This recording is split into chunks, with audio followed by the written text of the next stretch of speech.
49th meeting of the Committee for Justice. And can I just say at this stage, can I just welcome Brian Kingston to his first Justice Committee meeting. I know you were here last week, Brian, but it was a strategic meeting and it wasn't the formal setting. So just want to welcome you to the Justice Committee. You will have a blast, I can assure you of that. And hopefully we'll make good scrutiny together as a team. So you're very welcome, Brian, to this Justice Committee. Okay, I declare the meeting open to the public then. Can I advise members then that the committee meeting will be recorded and broadcast throughout Parliament buildings and online? Can I advise members that those in the public gallery that they are welcome to use mobile devices as long as they are in airplane mode and all devices are muted? Attendees can also connect to the Wi-Fi. Password details are available on the gallery rules. It is not permitted to take photographs or record any part of the meeting. Can I advise members that it is proposed that both of today's oral evidence sessions with officials from the Department of Justice on the AccessNI filtering amendment and AccessNI's annual performance and activity report 24-25 on pre-legislative scrutiny of the Victims and Witnesses of Crime Bill will be recorded by Hansard. And can I seek your agreement for this? Great. Can I remind members that they are obliged to declare any financial or other relevant interests that might reasonably be thought by others to influence their approach to the matter under consideration. Any members who have interest to declare in relation to today's business should do so now or when the particular matter arises. Can I just raise the matter of the bill that we're going to look at later on, which name escapes me? It's the Hillsborough Law, but of course it's named something else. I will declare it properly whenever we get there. Danny, you want to come in? Yeah, thank you, Chair. It's if the immediate family member works for the probation board. Okay, thank you, Danny. Any other? Just a note as a member of the All-Party Group for Access to Justice. Okay, and Brian? Just a night of correspondence there from the clerk to the Committee for Finance. I'm a member of that committee. Okay. Okay, sorry, Connie? Yeah, thank you, Chair. Just the same as Ciara, a member of the All-Party Group on Access to Justice. I suppose I declare that interest too as I attended the meeting there. Yeah, I still I, Chair. And Brian. I suppose everybody do. Yeah, okay. Yeah. Chair, for the purposes of the minutes, we would generally put a line in noting that a number of members are, rather than listing you all individually. Yeah, okay, happy enough with that. Okay, agenda item number 1 then, apologies. Are there any apologies received? No. Okay. Ask members, do they have any apologies to issue? No. And can I just advise members then that we have several members attending at the meeting virtually, so with Connie, Danny and Doug, and I think Deirdre is going to join too through Zoom.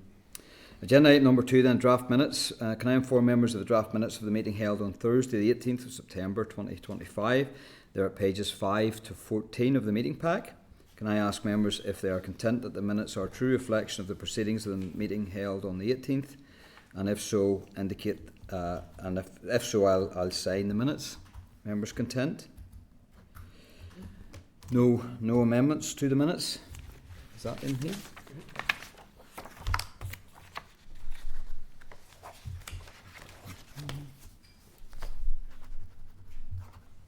Thank you. Agenda item number 3, matters arising. There are no matters arising. Members content to move on. Agenda item number 4 then is the Justice Bill and the Annual Performance and Activity Report 2024-25 AccessNI oral evidence. Can I refer members to pages 16 to 66 of the meeting pack for the relevant papers? Can I remind members that the committee had agreed to schedule an oral evidence session with AccessNI officials for today in order to receive a further briefing on the proposed amendment to the Justice Bill on AccessNI filtering, as well as an opportunity to further consider AccessNI's annual performance and activity report for 2024-25. Can I remind members that following a briefing from the Examiner of Statutory Rules on the delegated powers for the proposed amendments, the committee had asked the Department for further information on the Department's proposal that the list of non-filterable offences would be amended via the negative resolution procedure. The response from the Department can be found at pages 3 to 10 of your tabled packs. So today the committee is receiving oral evidence from the following Department of Justice officials. John Paul Napier, Assistant Secretary Information Systems Division, Brian Thomson, Head of AccessNI, and Amanda Jenner, Policy Official, AccessNI. You're very welcome to the committee, and without further ado, can I invite you to give an opening statement? Thank you. Thank you. Thank you for the introduction, and thanks for the opportunity to come and speak to us today. It's very particularly welcome. We provided some written information to you, and hopefully that has been useful in terms of outlining how we're moving forward, and particularly in relation to the filtering scheme and how that's worked forward. I thought it might be useful before we get into details to just really give an outline of how AccessNI has come about, and particularly around the filtering scheme itself. When AccessNI was commenced in April 2008, the Police Act required the disclosure of every relevant matter held on the central record. For us, operationally within AccessNI, this meant the disclosure of all relevant criminal record information held on the PNC, the Police National Computer. So essentially, the inclusion of all convictions, all cautions, and all other non-court disposals were shown on disclosure certificates. At that time, the only exception for this was the information on our lowest level basic checks were subject to the spending rules within the Rehabilitation of Offenders Order. For our higher level standard enhanced checks, the criminal record was disclosed in accordance with the legislative requirements at that time. In 2011, Sunita Mason undertook a review of the criminal records regime in Northern Ireland and identified the need for proportionality in the disclosure process. The review recommended that a filtering scheme for old and minor convictions for standard and enhanced checks should be implemented.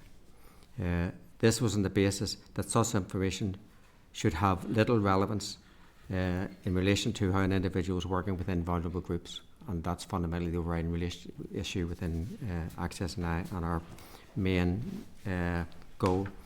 Subsequent court cases provided further clear indications that a blanket policy for disclosing information was difficult to maintain. Consequently, in 2014, the Assembly approved an amendment to the Police Act which legislated for the filtering rules for Northern Ireland. This essentially sets out the time periods and the treatment of old and minor disposals so that adult convictions should be removed from standard enhanced checks disclosure certificates 11 years after the date of conviction. Cautions filtered after 6 years and informed warnings after 1 year. The scheme also incorporates a graduated approach for younger people, with significantly shorter timeframes applying to the disclosure of information relating to those aged under 18 years of age. For example, the period before which a conviction awarded at that time when someone was under the age of 18 is filtered at 5.5 years. The current scheme incorporates 2 exclusions, which requires that offences must always be disclosed on standard enhanced checks, irrespective of how old the conviction is. This exclusion relates firstly to if the conviction resulted in a custodial sentence, and secondly, if the offence is on the list of specified offences. This is a long list of serious, violent and sexual offences. This second exclusion is the subject of Clause 29A amendment in the Justice Bill, which brings forward the Department's proposals to update and streamline the list to reflect new and relevant offences created since 2014 and to make it more straightforward to administer and maintain the list. The list currently concludes about 1,200 offences, so it's a long list. These proposals were subject to a 12-week public consultation process in the summer of 2023. That's a very quick overview of the fundamental aspects of the filtering scheme. AccessNI has published much explanatory information on this website within the Department of Justice and on NI Direct, including worked examples. I thought it also might be useful for the committee to be aware of our annual report and in terms of some of our statistics that contained in there for 2024 and 2025. Last year, AccessNI processed almost 134 applications for standard enhanced checks. Of these, 9,600, 7%, contained criminal record information that was subject to the filtering rules, that is to say, the offences of an individual's criminal record on the PNC, which is more than 11 years since the conviction, as well as some cautions. Of those 9,600 cases, a total of 6,200, 65%, had convictions or cautions filtered. So 2/3 of all those cases that were subject to filtering resulted in some or all of the criminal record being removed from the disclosure certificate. This means that 1/3 of those cases were considered that no filtering would occur. Moving on to the subsequent amendments within the filtering scheme, additional measures that were designed to further improve the arrangement of the disclosure of the criminal record system were built into the wider filtering scheme in 2016, with the introduction of the review mechanism and the role of the independent criminal reviewer. This review mechanism recognises that the filtering scheme was, by necessity, a broad-brush approach, and the process for reviewing mechanisms enables a closer scrutiny of some cases. There are two fundamental principles governing the operation of the review mechanism. Firstly, a conviction which would never be spent is not eligible for review. And secondly, the earliest that a conviction can be reviewed is after the period set out in the 1978 Rehabilitation of Offenders Order. In both these regards, we are mindful that the Department plans to amend rehabilitation periods in proposals set out in the Justice Bill, which are currently being considered by the committee. So we will obviously adjust our approach depending on what those amendments actually are, and we'll reflect those in any of our rules. The review mechanism undertaken by the independent reviewer has two main strands. Firstly, the independent reviewer is required to consider all youth disposals where there is no other over 18 disposals on the criminal record. This is known as auto referral. Basically means there's nothing happened since they were 18. So, and that's automatically done. In 2024 and 2025, there were 612 auto referral cases for review by the independent reviewer, and 90% of them having information removed. So, in effect, that meant that information was retained only in 19 cases.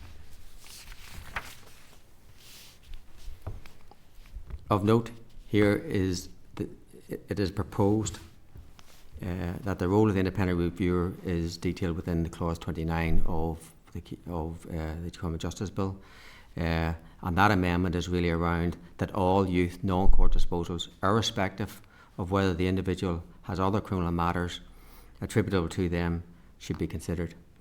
The independent reviewer has been undertaking this role on an administrative basis since March 2020, and clause 29 seeks to put the function onto the statutory footing.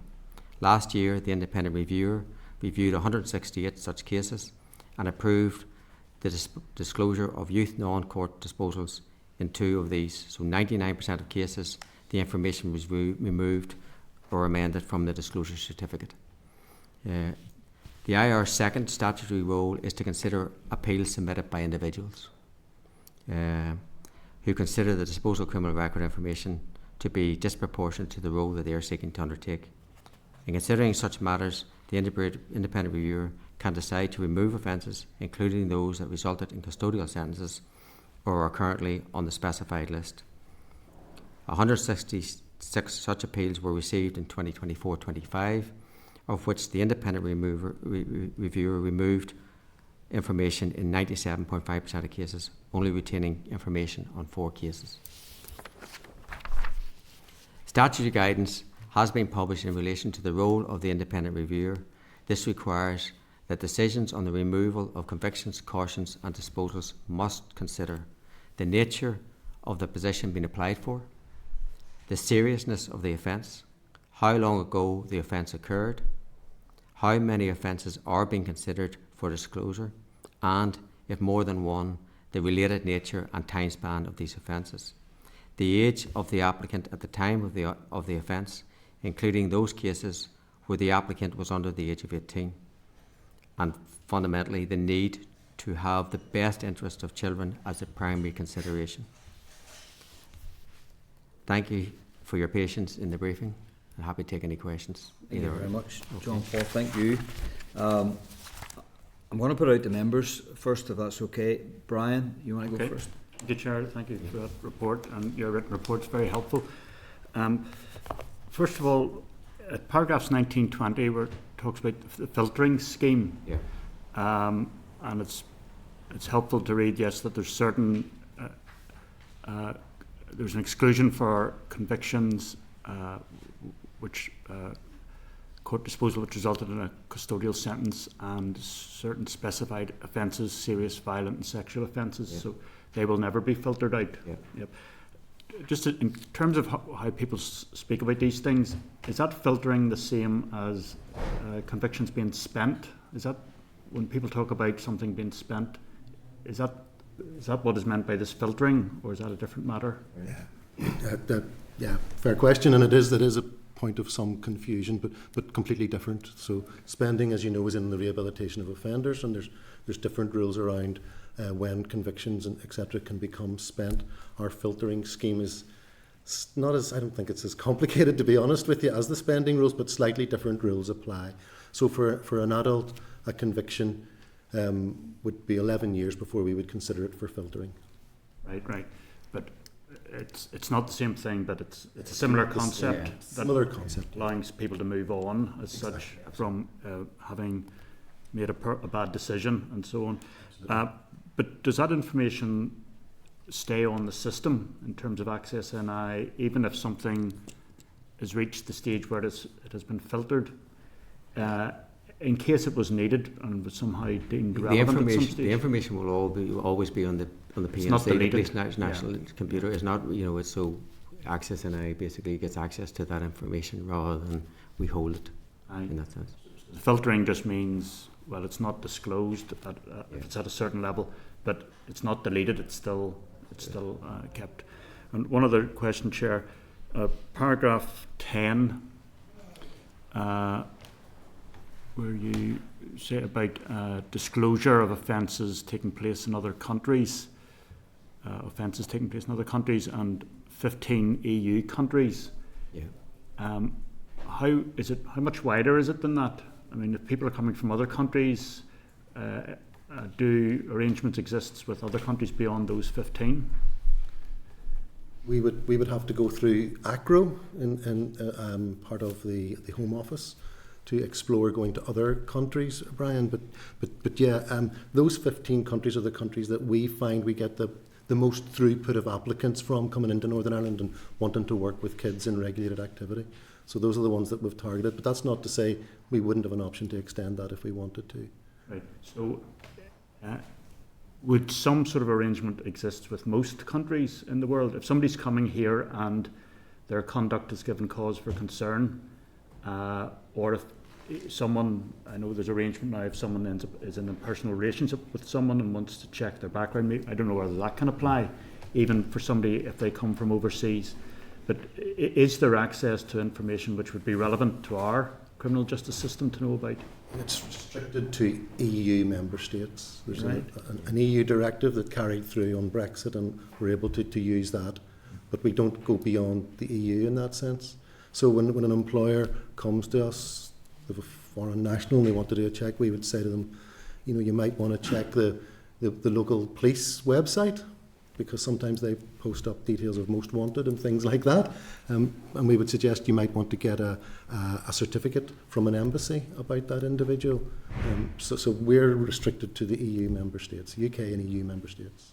Okay, so if someone, even if they're volunteering or in employment with children or vulnerable adults, if they're not on that list of 50, that's what I'm just seeking clarity. You talked about the ACRO scheme. Yeah. How much access is there then to someone's past if they did have any convictions in the past. I think, Brian, the other aspect of this is obviously if the employer requires the job to be have an AccessNI check, it's obviously incumbent upon the employer to ensure that the person can meet that requirement. So I think it's part of the almost like the part of the employment process in terms of how that actually works. And we can actually think in terms of information, in terms of the mechanisms we have, in terms of getting that information. But those are really based on relationships we have with various countries. Okay, just push one further on. I mean, one of the areas in which we benefit is the number of people coming here to work in our health system.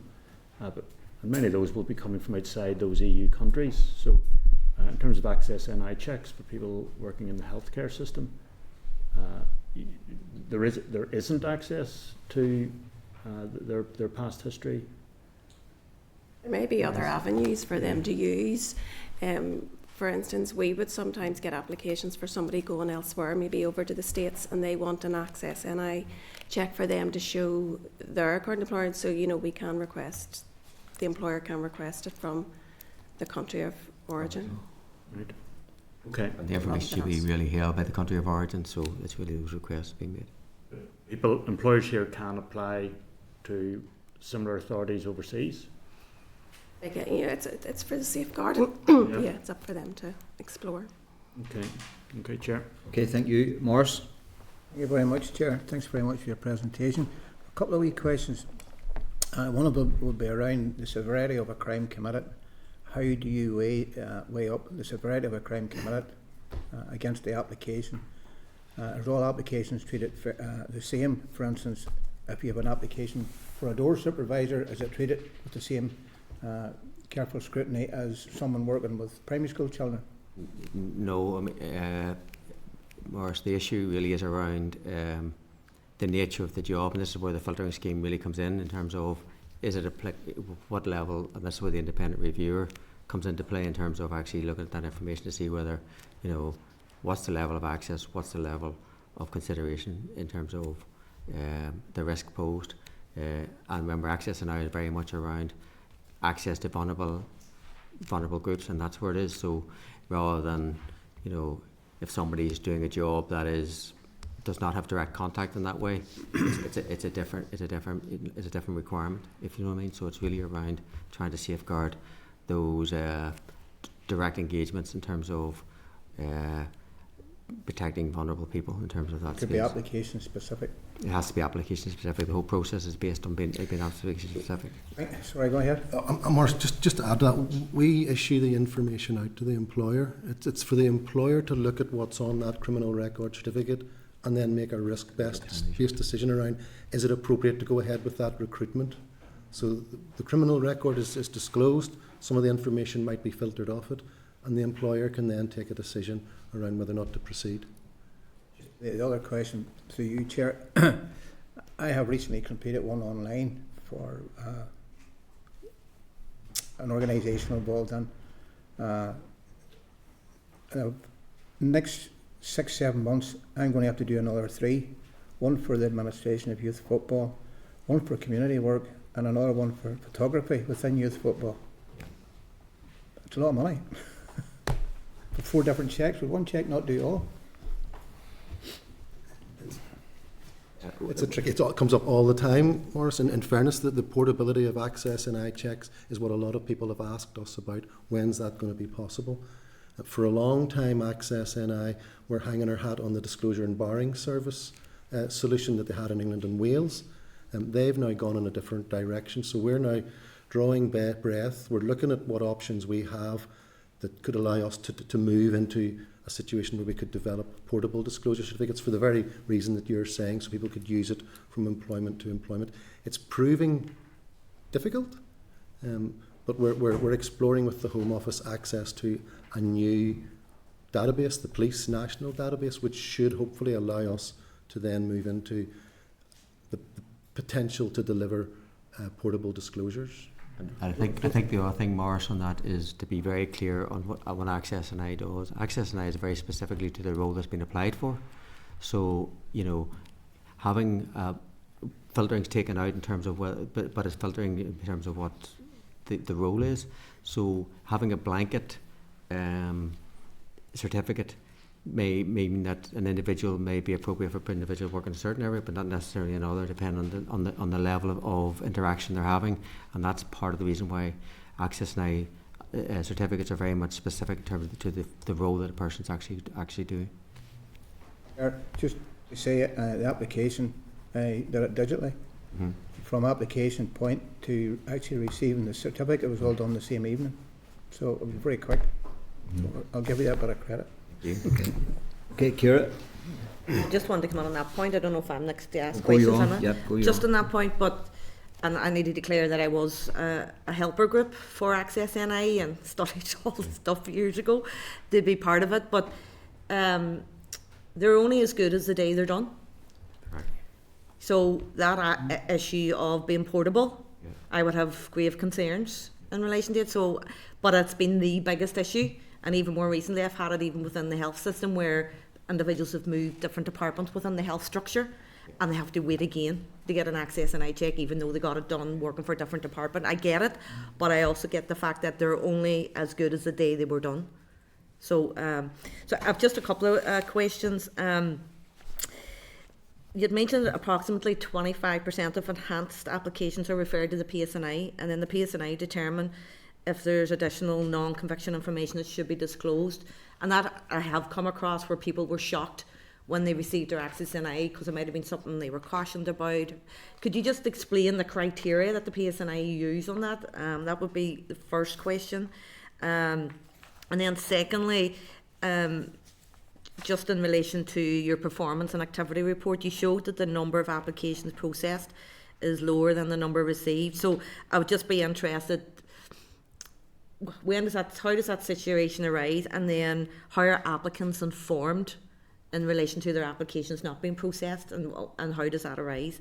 And then just finally, the department had previously advised in the Delegated Powers Memorandum that the order to attend the list of non-filtering offences will be subject to negative resolution to allow it to be updated more quickly. So we'd really like to know how often does that actually happen, if ever, over the years, and under what circumstances?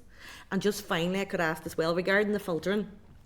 One of the biggest issues is the list of jobs in that legislation, which never really evolved with the type of jobs, particularly in the community and voluntary sector in which I worked. So it was so difficult at times to go through that legislation under the rehabilitation order and all, and try to explain to someone, look, your job from a legislative point of view isn't on that list and stuff.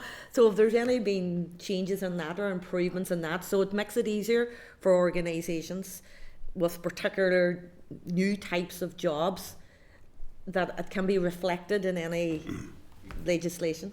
Ciara, I'll pick up the last question first, and then I'll pass to Fran to the details and other ones. In relation to the negative resolution, and the approach that we're taking is really that's a continuously changing process in terms of the number of offences, and let's say there's 1,200. By our initial analysis in terms of where those offences, if they're categorised even within those 1,200, it probably brings you down to about 600 of those offences, basically in terms of categorisation, because there's slight nuances in all of them, and you know in terms of the long list. So actually bringing it down into sort of categorisation that makes it easier to think would actually make the process significantly easier. And the reason we're going for negative resolution is because maintaining that going forward is also useful. And then obviously, as we have within the bill, is offences from 2014 are the ones that we're going to do a review on, make sure that they're added to the list and we're maintained. So that's the rationale. Obviously, we'll take the views of the committee in terms of whether that's appropriate or not. But that's the rationale of why we're doing it. It's largely driven by our administrative processes to make sure that these things are updated as quickly as possible.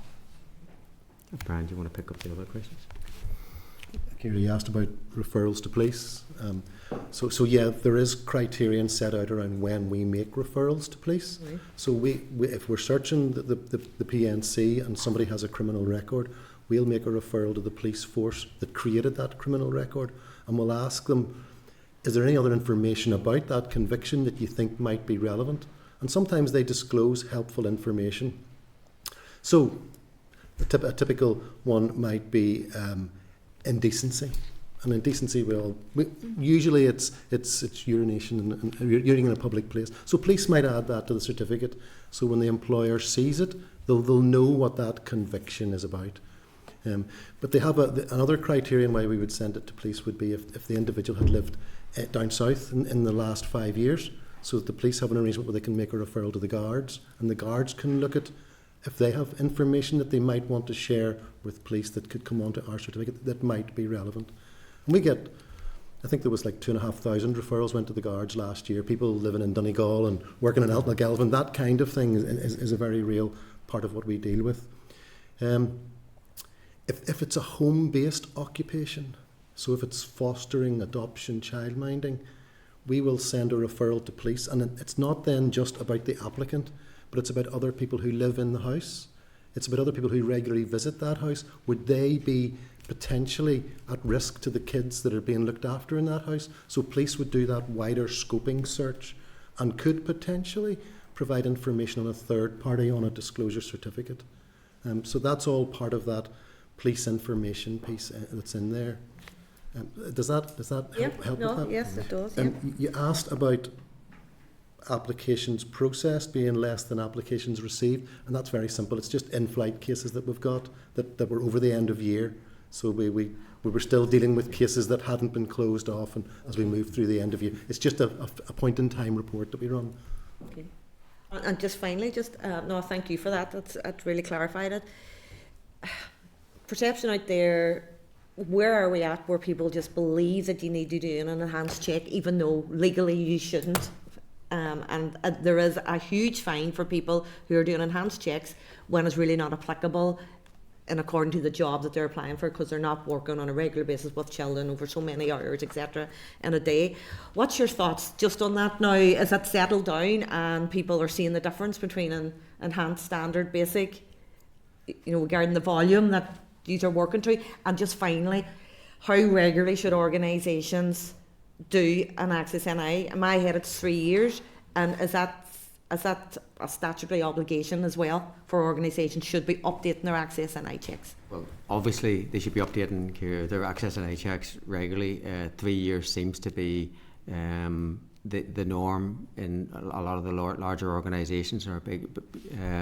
But that is not a statutory requirement. That is just basically the way that's come in terms of their own governance rules within their own organisations, and it's good practice. And obviously we have our own forums in terms of with registered bodies to promote good practice in all of that in that space.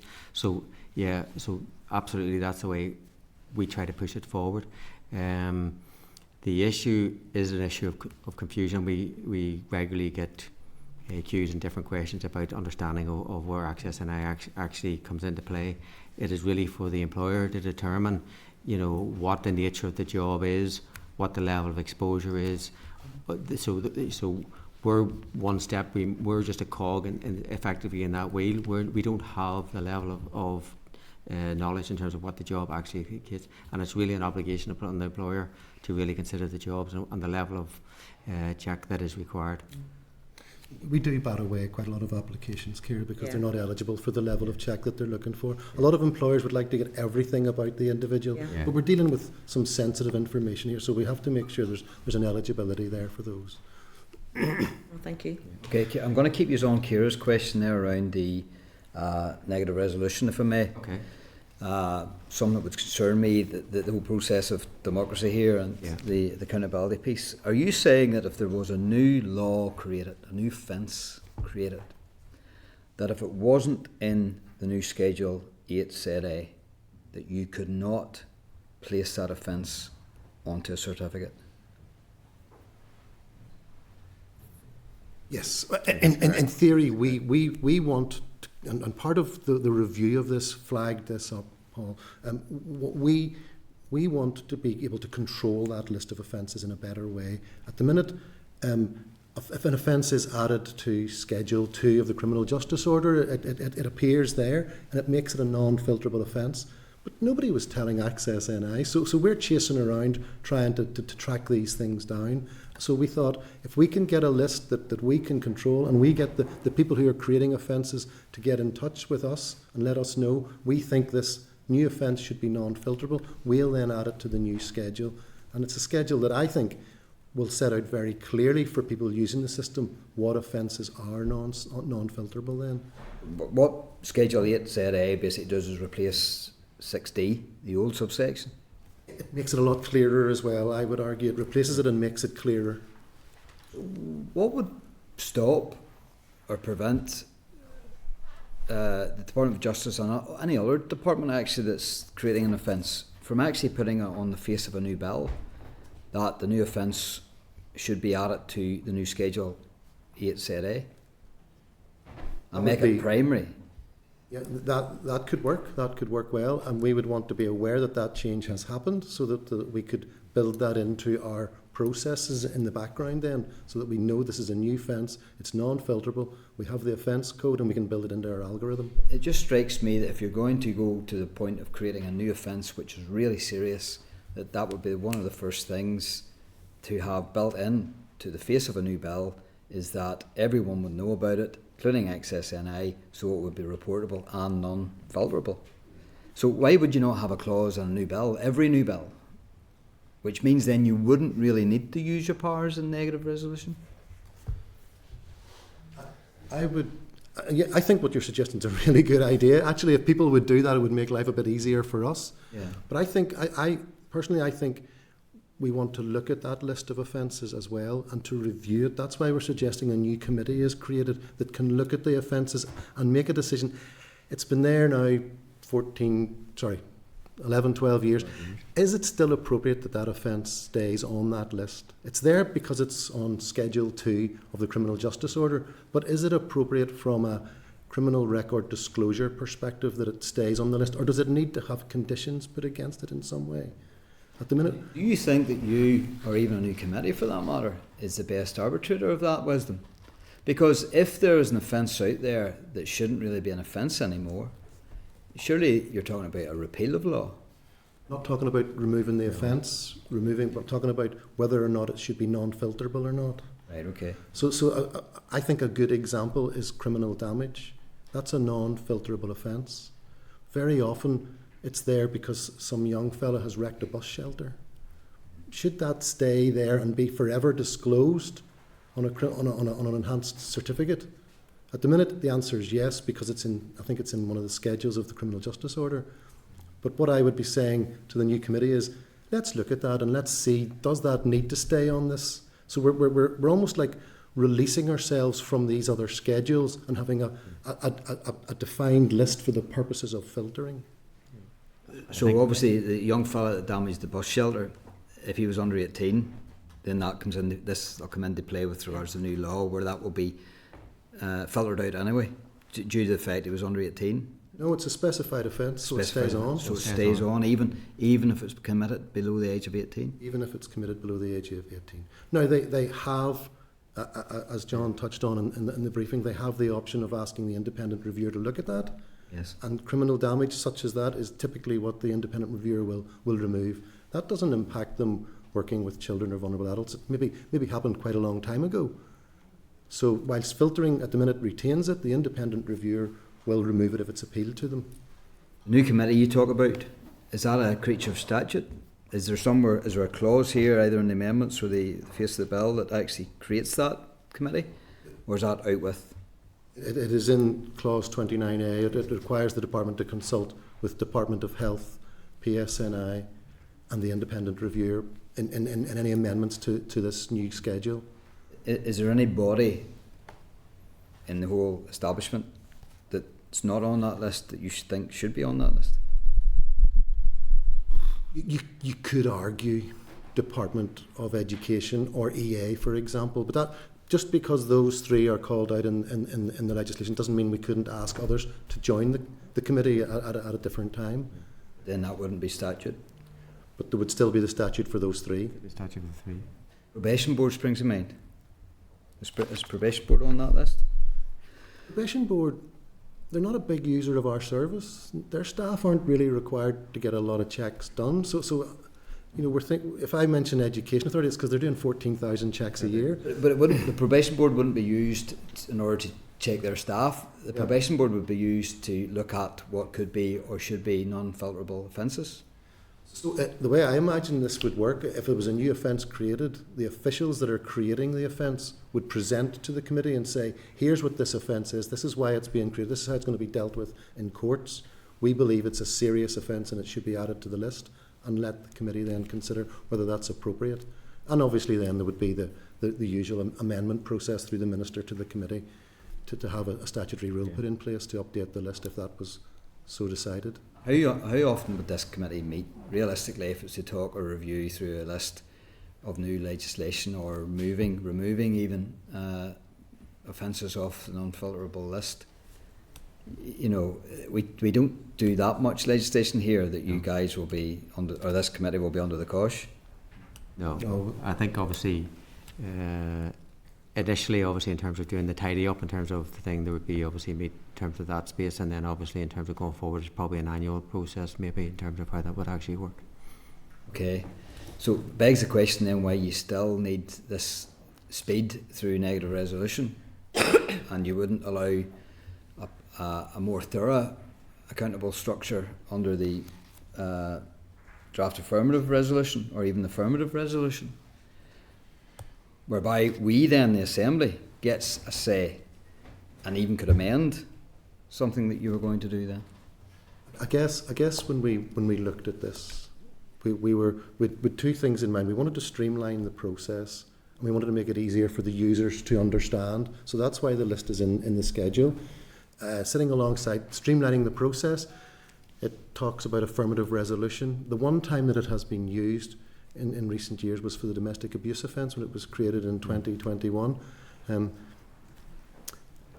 To some extent, that was a bit of a no-brainer decision. It was very obvious. I don't think anybody's going to stand up and say domestic abuse should be filtered. It sort of makes sense that it would always be non-filtered. And a lot of the offences on the list are like that. They're serious, violent, sexual offences. Is that a proportionate use of the Assembly's time? I don't think we'll die in the ditch over this. No. We really won't. And if the committee are so keen that it's retained as affirmative resolution, I don't think we're not going to kick back on that at all. But it's just about what's proportionate here is where we were coming from when we put that proposal forward. Yeah. But again, I go back to my first point that if it said on the face of the bill, the domestic violence, can't remember its full title. You know, if you create a bill like stalking or domestic sexual violence, you just put a clause, a line in that bill to say these are non-filterable offences that go on to Schedule 8ZA. And that tidies everything up and means neat. You don't actually have to go through a procedure. Yeah, that would be quite neat. That would be quite neat. Would be. Yeah. Okay, I'm going to move on then because there are people waiting patiently. Patsy. Thanks very much, Chair, and thank you for your presentation. I'm intrigued by one aspect of it, and I realise this is in regard to court decisions. Paragraph 26 of your presentation there, that's in response to the 2019 judgment. Subset A referred to remove the multiple convictions rule, thereby requiring each conviction to be considered for filtering in its own right and irrespective of other convictions that may be present on an individual's record. So, someone comes in to AccessNI. The application is for a role as a finance and other responsible duties within an organisation that may well be dealing with children. I can appreciate there are others that are automatically disclosed and have to be sexual violence or domestic violence and the likes of that. And that person in this instance has a number of convictions for, say, fraud. Mm-hmm.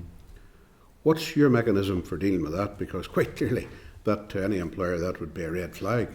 But if it says here, and it's your words, irrespective of other convictions that may be present on an individual's record, and it was set on legislative footing in June 2021, what happens there?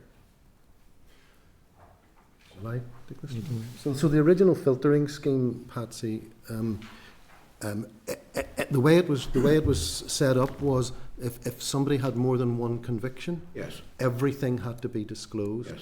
The Supreme Court found that was disproportionate and that each conviction should be looked at in its own right.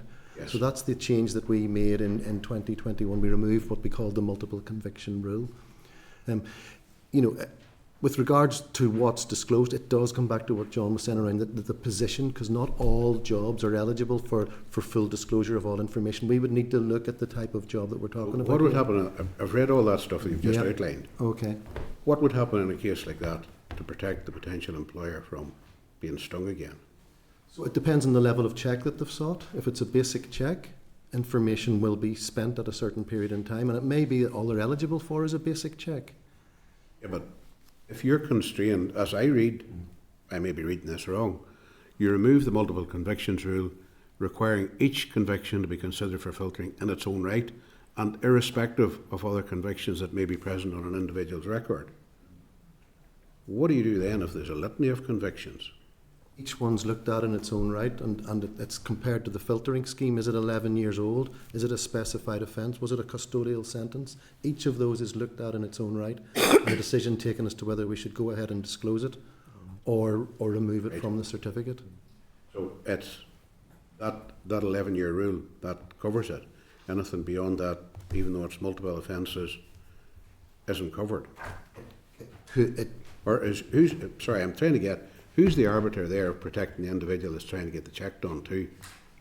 So we would disclose based upon that statutory criterion, what the filtering scheme says, the 11-year rule and the other bits, the bits attached to it around the exclusions to that. We would disclose on that, and that's what the employer is allowed to. That's what will go on the certificate, and the applicant will share that certificate with the employer, and the employer will make a decision based on it. And potentially you could have offences like fraud filtered off because they are not considered serious, and they're not on the list of serious offences, unless they went to prison for it.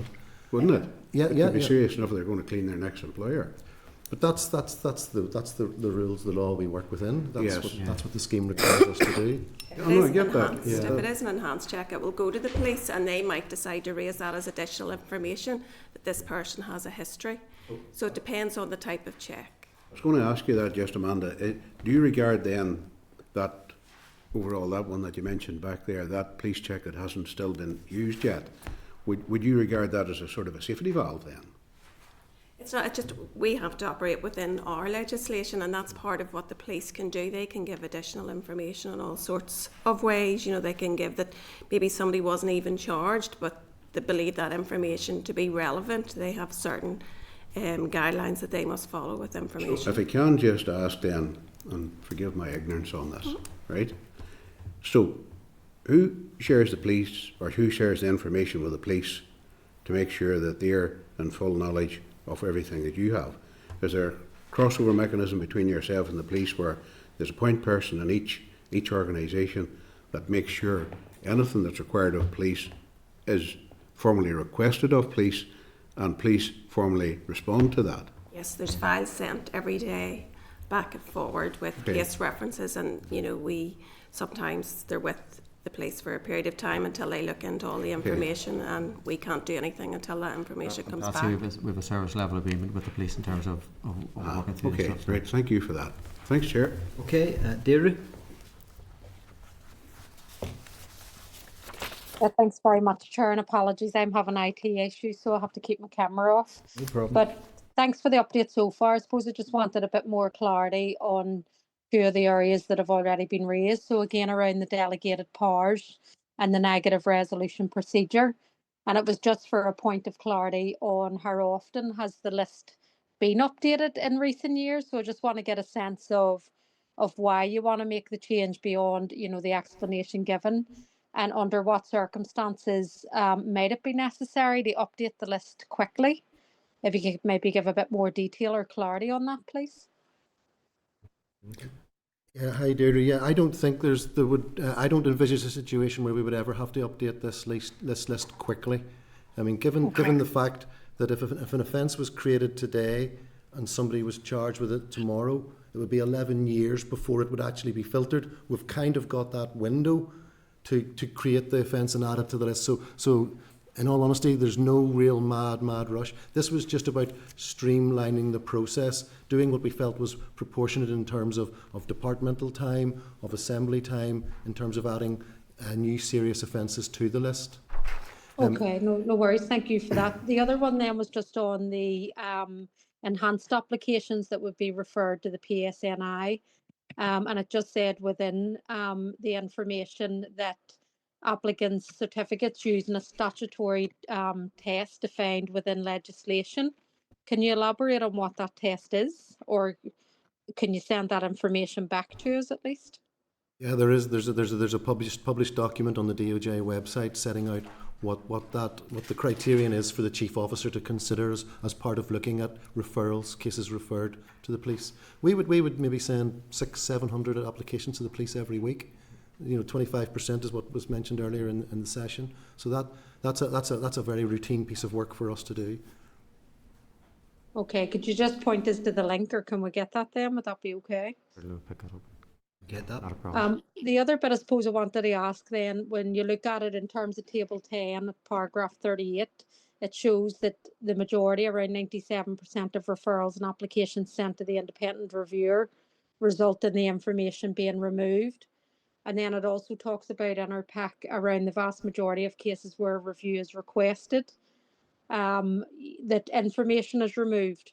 So I'm just wondering, is there lessons learned in terms of trying to further streamline the issue? Because of the majority of cases, some of the information's being removed. Now, you could on the one hand argue that that's the point of a review, and the ability to request. But if you're removing the majority of it, what's the point of including it in the first place? So I just want to know if you have any thought around that. In what circumstances then does it happen that the majority of the information is removed when it talks about it there at paragraph 10, and in what circumstances would the information be retained?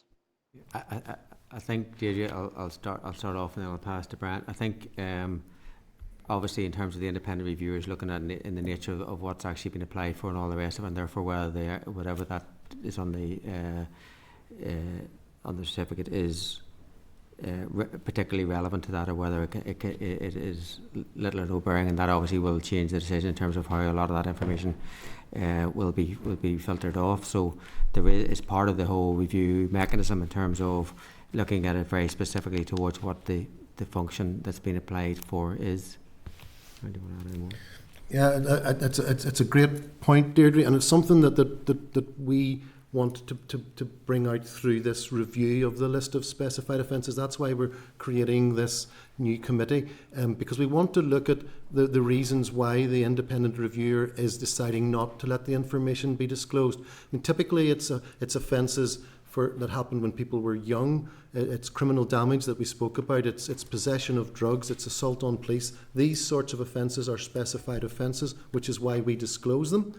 But when they go to the independent reviewer is going, look, that's not really relevant for the job that they're going for. It would be appropriate to remove that from the certificate. So what we want to do is to take those kind of repeating offences that the independent reviewer's removing and put them to the new committee and say, do we want to keep them on this list? Or are there circumstances we want to put conditions against those offences? Or do we want to remove them? That kind of thing we'd like the committee to consider. And has there been on that issue then any analysis of that done at the moment, or are you hoping that that's what the committee's going to do in terms of looking back on the independent reviewers' decisions? Has there been analysis done up to now, or is that something that you want to do in the time ahead? It's part of what we want to do, absolutely. But an independent reviewer is required to produce an annual report.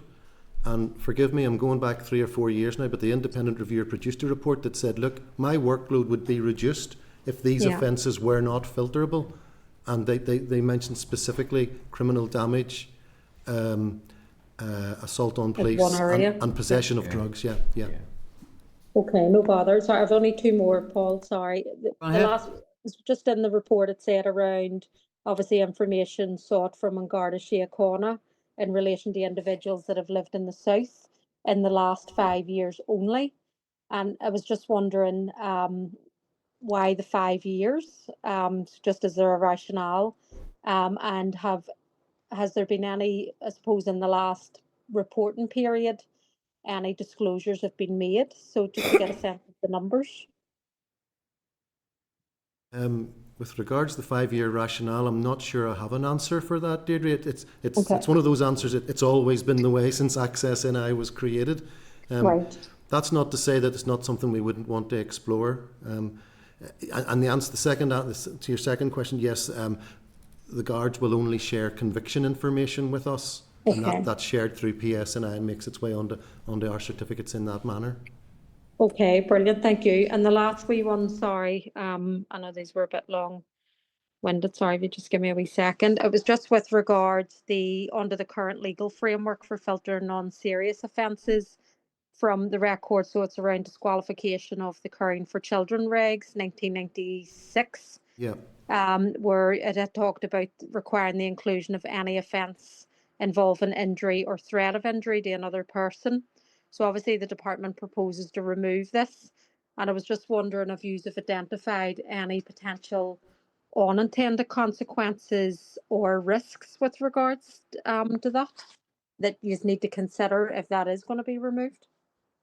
No, Deirdre, no, we haven't identified any consequential risks. Our position is that if somebody has committed a serious offence, that would be the offence they'd be charged under, and if it was serious, sufficiently serious, it would be on the list of offences that shouldn't be filtered. Never be filtered. Yeah, we kind of struggle with the wording of that clause because we're not quite sure what it's meant to capture, because we would expect the actual offence itself, the serious offence, to be the charge here.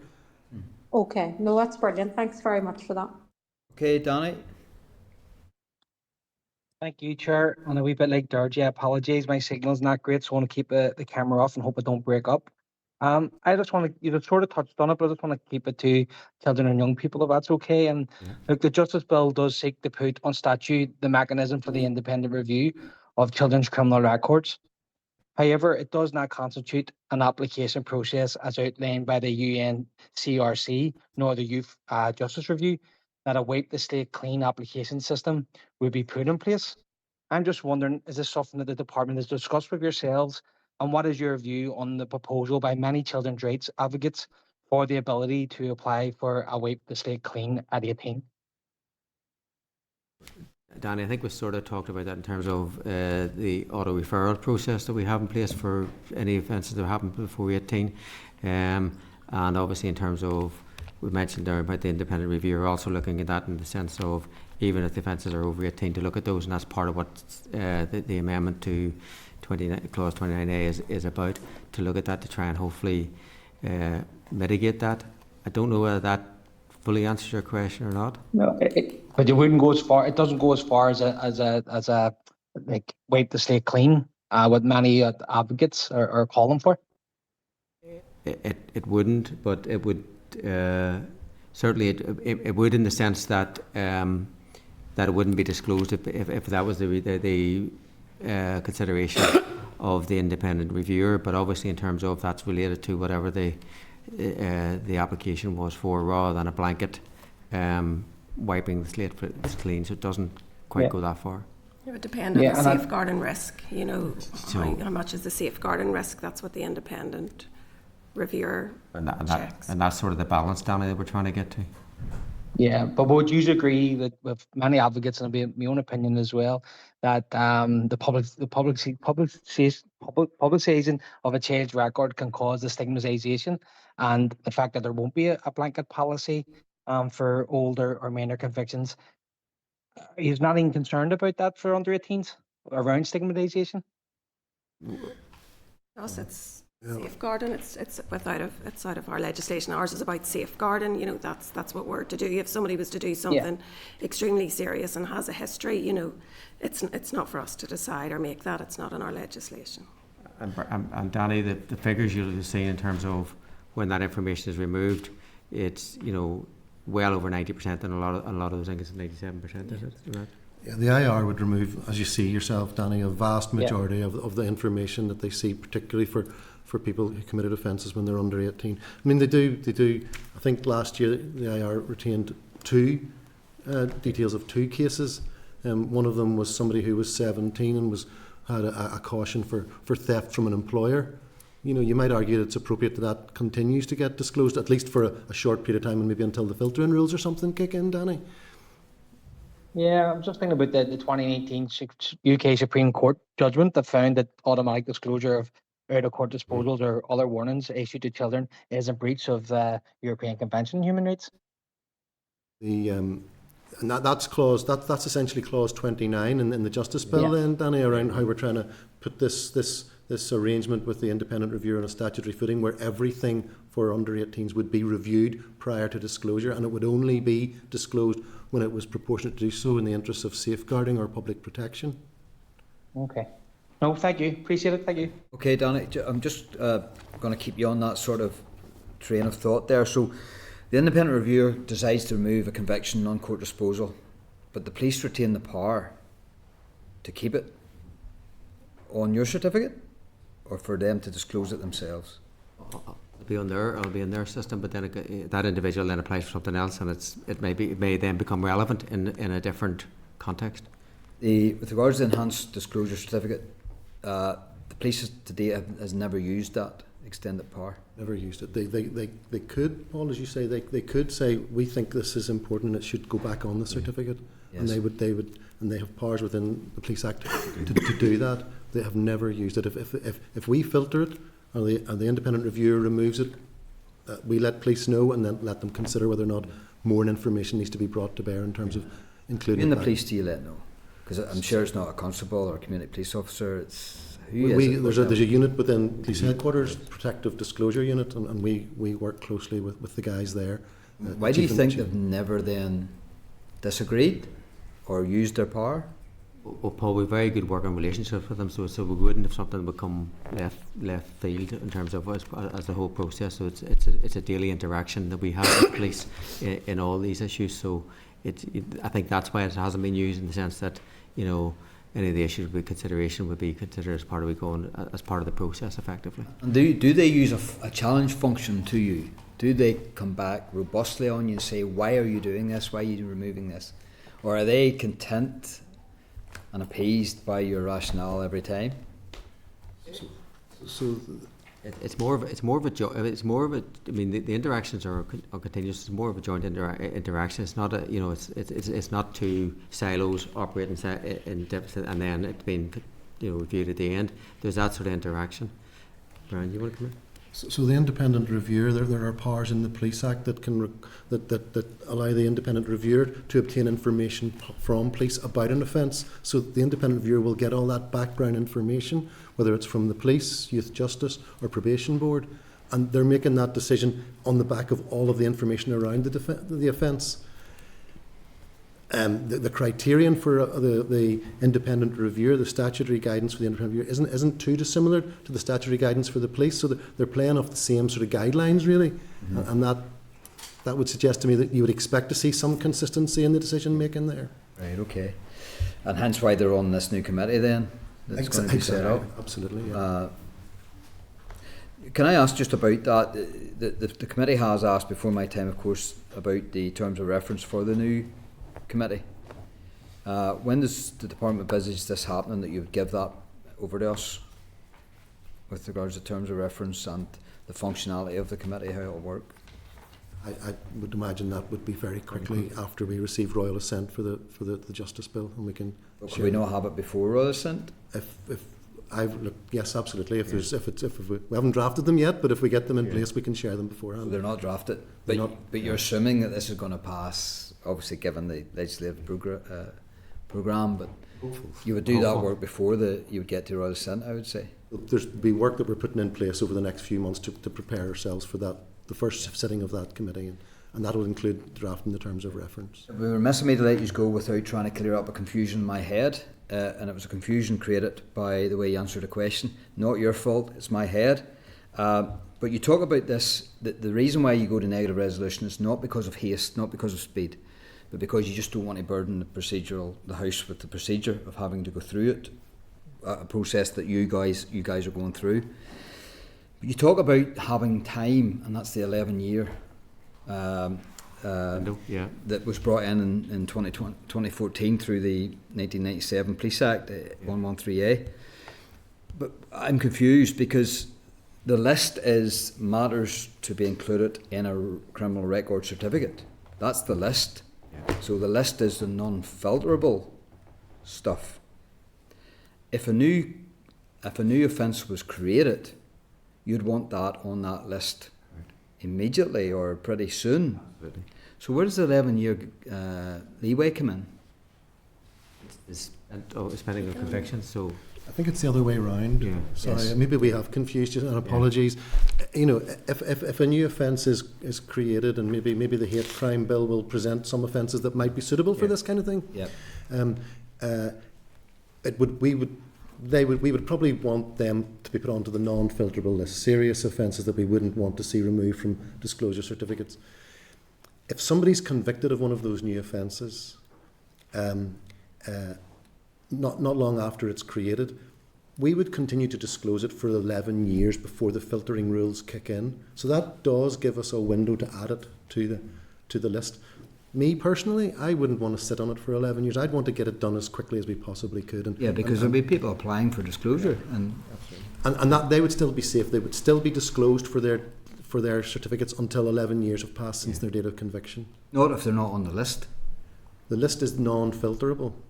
So Right, okay. So everything else would be filterable, but these would be non-filterable offences. It would still be on the list then. It is confusing.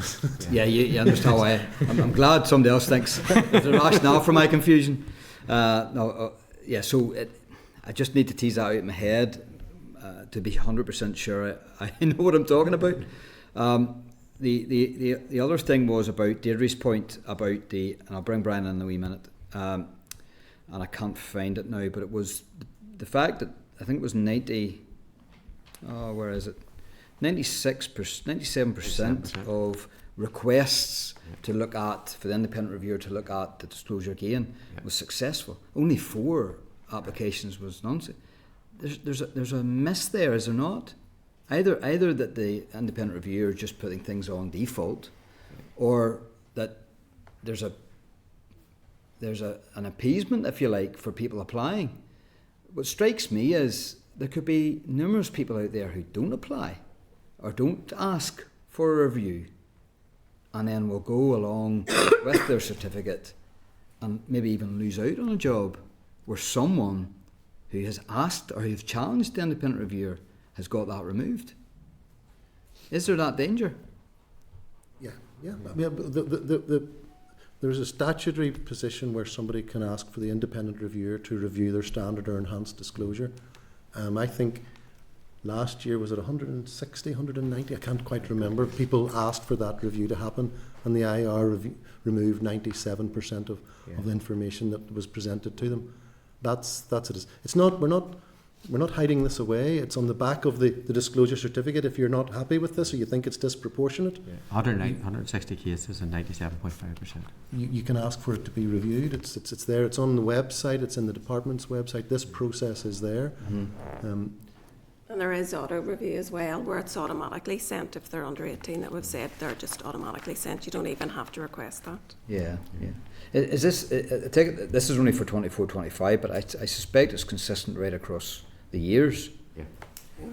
It's unique. Well, I was going to say it's unique to Northern Ireland, but Scotland have introduced a similar arrangement from April this year, where the independent reviewer will review the proportionality of ongoing disclosure of information. You can understand a conversation in somebody's living room there. Oh, I've got this certificate and look, this offence is on it. Just review that and I'll take it off. That's the conversation. And they might take it off, or they might decide to retain it if it's serious. If it's a serious offence that resulted in a custodial sentence, because if it's more than 11 years old, we'll have taken it off anyway. Yeah. So it's only the more serious stuff or the recent stuff that stayed on, and the IR mightn't remove stuff if it's very recent, because it might show a propensity for repeat offending, for example. Yeah. And it's not just custodial sentences.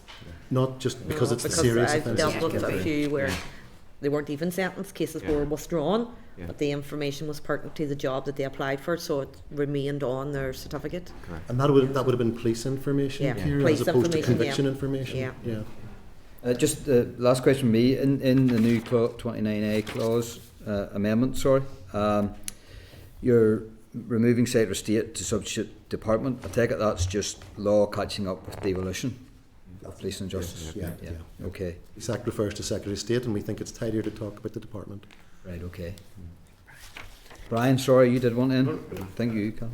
Just briefly, in the report that we've been given, paragraph 42, it refers to cases where people applied for an enhanced check who were actually on a UK list of those barred from working with children and young people, and it says, well, there's 9 such cases. 4 applicants were unaware of their barring status, which is perhaps surprising, and a number of police investigations remain ongoing. So in the interest of public safety, in that circumstance, do AccessNI, are they required to report that on to the police? If someone has applied to work with children and they're actually on a barred list, it's a criminal offence to Yes. do that in the first instance. So yeah, So it's the Disclosure and Barring Service in Liverpool that look after the barring arrangements for Northern Ireland as well. So if we find somebody is barred and they've tried to work in regulated activity, we'll produce a small evidence pack and send it off to the DBS, and they will liaise with local police around following up with a prosecution. Some people do say, I didn't know I was barred, and it's not great. It's not great, but it kind of goes back to things like DBS notify people by letter, and they use recorded delivery. Recorded delivery sort of fell down a wee bit during COVID when there was no hand-to-hand pass-offs and stuff like that. So the DBS are doing what they can to tighten those things up. They know that it's not a great position to be in where somebody can be barred and there's no consequence in that sense. So they're wanting to tighten those things up. right. But the fact that I'm seeking that assurance that is a criminal offence and it will be reported to the police. It's a criminal offence in the Safeguarding Vulnerable Groups Order, yeah. Okay, thank you. Okay, thank you. There are no further questions from the members. So again, thank you very much. That was a pretty long session there. So we really do thank you for your time and your answers. John Paul, Brian and Amanda, thank you very much for coming to the committee. Appreciate it. Okay. Thank you. Okay, members, we'll move on then. Agenda item number 5 is the Victims and Witnesses of Crime Bill. Unless any member wants to bring up anything that was discussed there that you want sort of to place on record, or?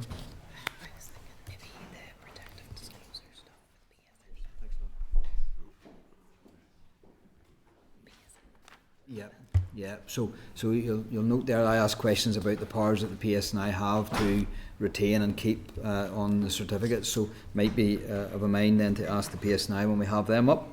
Can I then refer members to agenda item number 5, Victims and Witnesses of Crime Bill, pre-legislative scrutiny, Department of Justice oral evidence. Now remember, we don't have this bill in front of us. It's not here yet. It's not within the legislative process. So again, it is pre-legislative scrutiny. Refer members to pages 67 to 217 of the meeting pack for the relevant papers. Remind members that at its meeting on the 8th of May, the committee agreed to hear evidence from departmental officials on proposals for inclusion in a draft Victims and Witnesses of Crime Bill. The committee also agreed at that same meeting that members would explore a number of issues raised during the committee's consideration of written paper from the department on a proposed consultation for the draft Victims and Witnesses of Crime strategy for Northern Ireland 2025 to 30 paper. The key provisions for inclusion in a Victims and Witnesses of Crime Bill are: 1. The establishment of a statutory commissioner for victims and witnesses of crime, mandatory publication of victim-related statistics, regulation of access to complainants' private information, the provision for pre-trial third-party representation, no bail procedures, and then the hate crime provisions. Can I inform members that today the committee is receiving oral evidence from the following Department of Justice officials: Julie Wilson, Deputy Director of Victim Support and Judiciary Division, Claire Campbell, Assistant Head of Victims and Witnesses Branch, and Deirdre McDaid, Bell Team Victims and Witnesses Branch. You're very welcome. Thank you very much. Thank you, Julie. You and me have met before in the previous committee, so you're very welcome to this committee. Can I invite you to make an opening statement? Thank you. Thank you, Chair, and thanks for this opportunity to present today on the Victims and Witnesses Bill. We believe that the contents of the bill are meaningful, that they're necessary, and that they provide the best opportunity to effect real positive change for victims and witnesses of crime. However, I know that you're also interested in the victim and witness strategy, and the draft strategy that's been informed by an initial call for views and then by further public consultation which ran during June and July. That consultation attracted really helpful feedback from a wide range of respondents, and we're in the process of considering those consultation responses and making any associated revisions to the draft strategy. At this stage, we anticipate that the structure of the final strategy that we had consulted on with 5 core pillars, that should remain unchanged, as there was broad feedback that structure presented a really useful framework for future focus. There has been a lot of support for the strategy, and many of the responses indicated that it was trauma-informed and victim-focused. However, importantly, there were also some concerns around how the strategy would be delivered, and in particular the Commissioner-designate for Victims of Crime, she indicated that she felt more detail was needed on clear, ambitious and high-impact actions. So we absolutely acknowledge that concern. Our intention has always been that the strategy should be high level and set out that strategic direction, but that it should be supported both by a series of action plans that detail that level of detail that the Commissioner wants to see, but also by a performance framework so that we're able to monitor and evaluate the impact of it. So we're currently working with key partners and stakeholders on both of these to inform the detail of a first action plan that will accompany the strategy, as well as revisiting the strategy itself, as I mentioned. We are really grateful to everyone who took the time to respond to the consultation, and we're particularly conscious that for some people who have experienced crime directly, that can be a difficult process. We plan to bring the strategy, the action plan and the performance framework to you early in the new year. While the strategy and the bill are separate priorities for the department, they are interconnected, and so they've been developed in parallel and they've been developed by the same team. The strategy sets out the overarching vision for how we want to transform experiences of victims and witnesses of crime, and it provides the structure and direction for how we intend to achieve that. And the legislation then is a key enabler for some of the specific reforms and changes under the strategy, and in particular it has relevance to a number of those core pillars that I mentioned. If I turn to the bill itself, 5 out of the 6 parts of this bill have been led by this team. Policy responsibility for the 2 hate crime provisions in the bill, they sit elsewhere in the department. However, these measures, they will provide obviously additional protections for victims and witnesses of hate crime offences, and so they fall within the scope of the bill. And while we haven't developed these provisions ourselves, we will obviously try to answer any questions that you might have on them. The other 5 parts of the bill, Chair, you had mentioned in your opening remarks, they relate to a statutory commissioner for victims of crime, reporting duties on criminal justice organisations, pre-trial independent legal representation for complainants in serious sexual offence cases, third-party material disclosure applications in serious sexual offence cases, and then a technical fix that relates to the no bill procedure. The provisions for the Statutory Commissioner for Victims and Witnesses of Crime, they've largely been informed by the learning and experience that's come from the Commissioner-designate role, and part of the formal role of the Commissioner-designate was to help to inform the development of the statutory role. So we are really grateful to the Commissioner-designate, Geraldine Hanna, for sharing with us a comprehensive scoping paper setting out her recommendations, and those have been really informative in how we've taken forward this.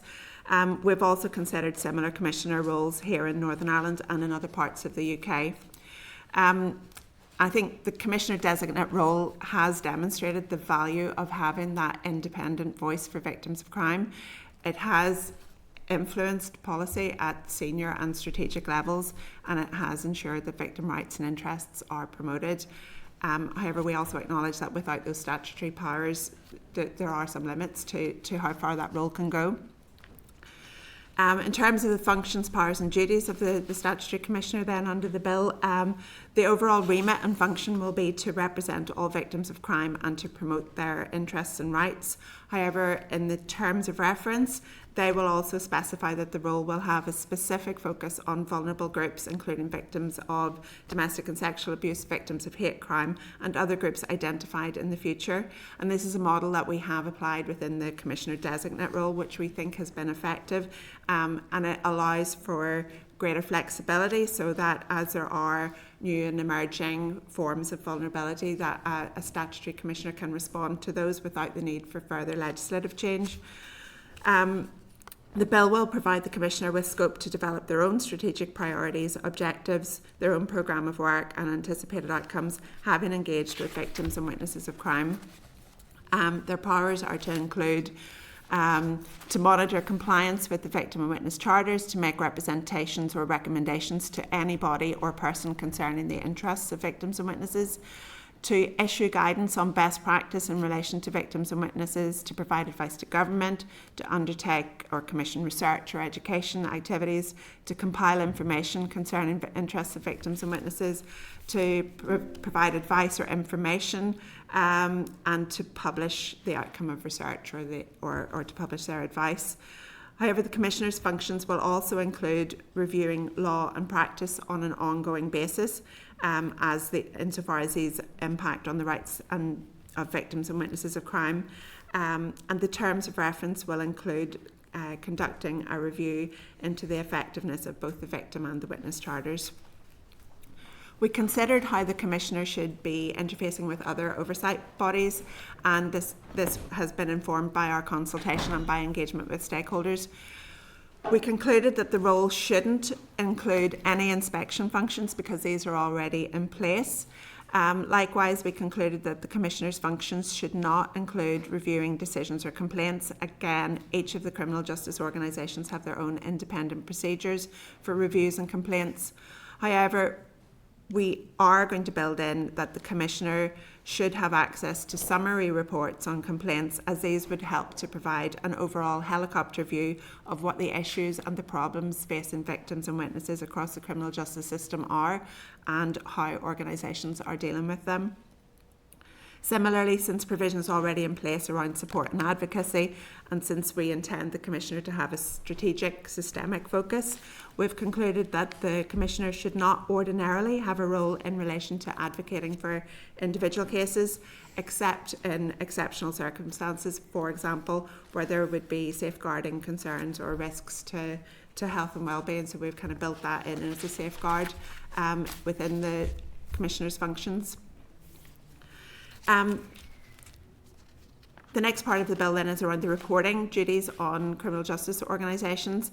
And these are separate but related provision that place a new duty on victim charter service providers, that is on each criminal justice organisation or support service, to collect and publish data to demonstrate how they have complied with their victim charter responsibilities. This has been included within the bill to assist the Commissioner with the role of monitoring compliance, but also fundamentally it's about driving improvements in victim and witness experiences across the criminal justice system.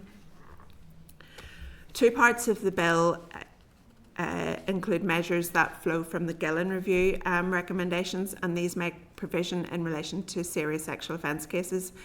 They're intended to improve victim confidence in the criminal justice system.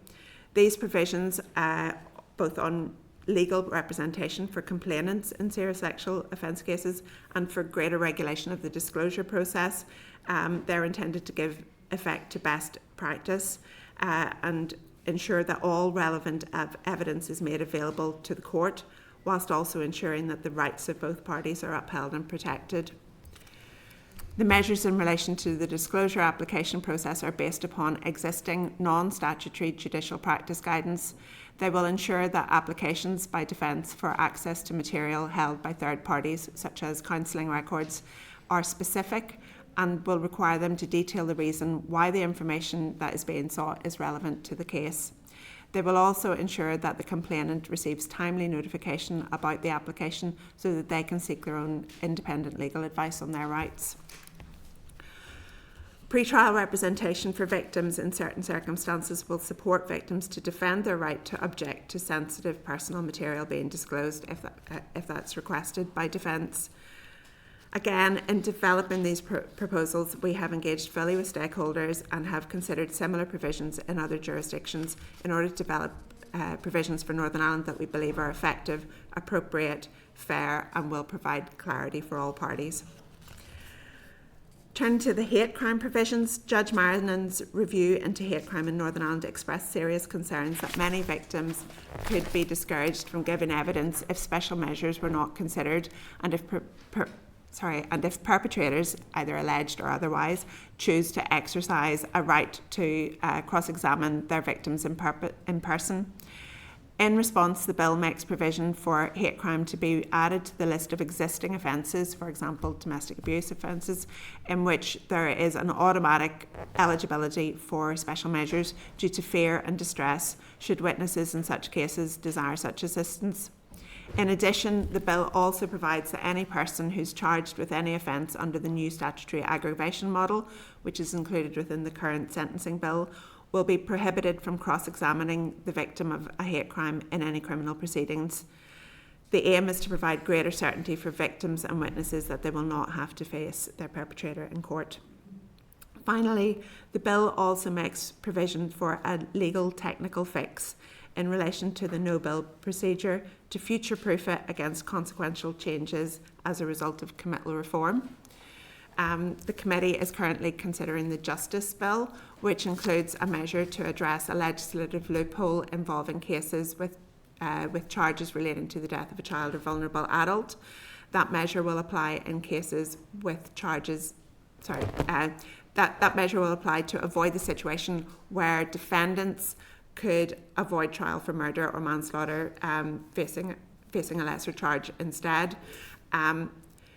So the measures within the Justice Bill, whilst they work currently, once committal reform comes in, they will no longer be effective. The specific measure in the Victims and Witnesses of Crime Bill is needed because upon committal reform, once that is implemented,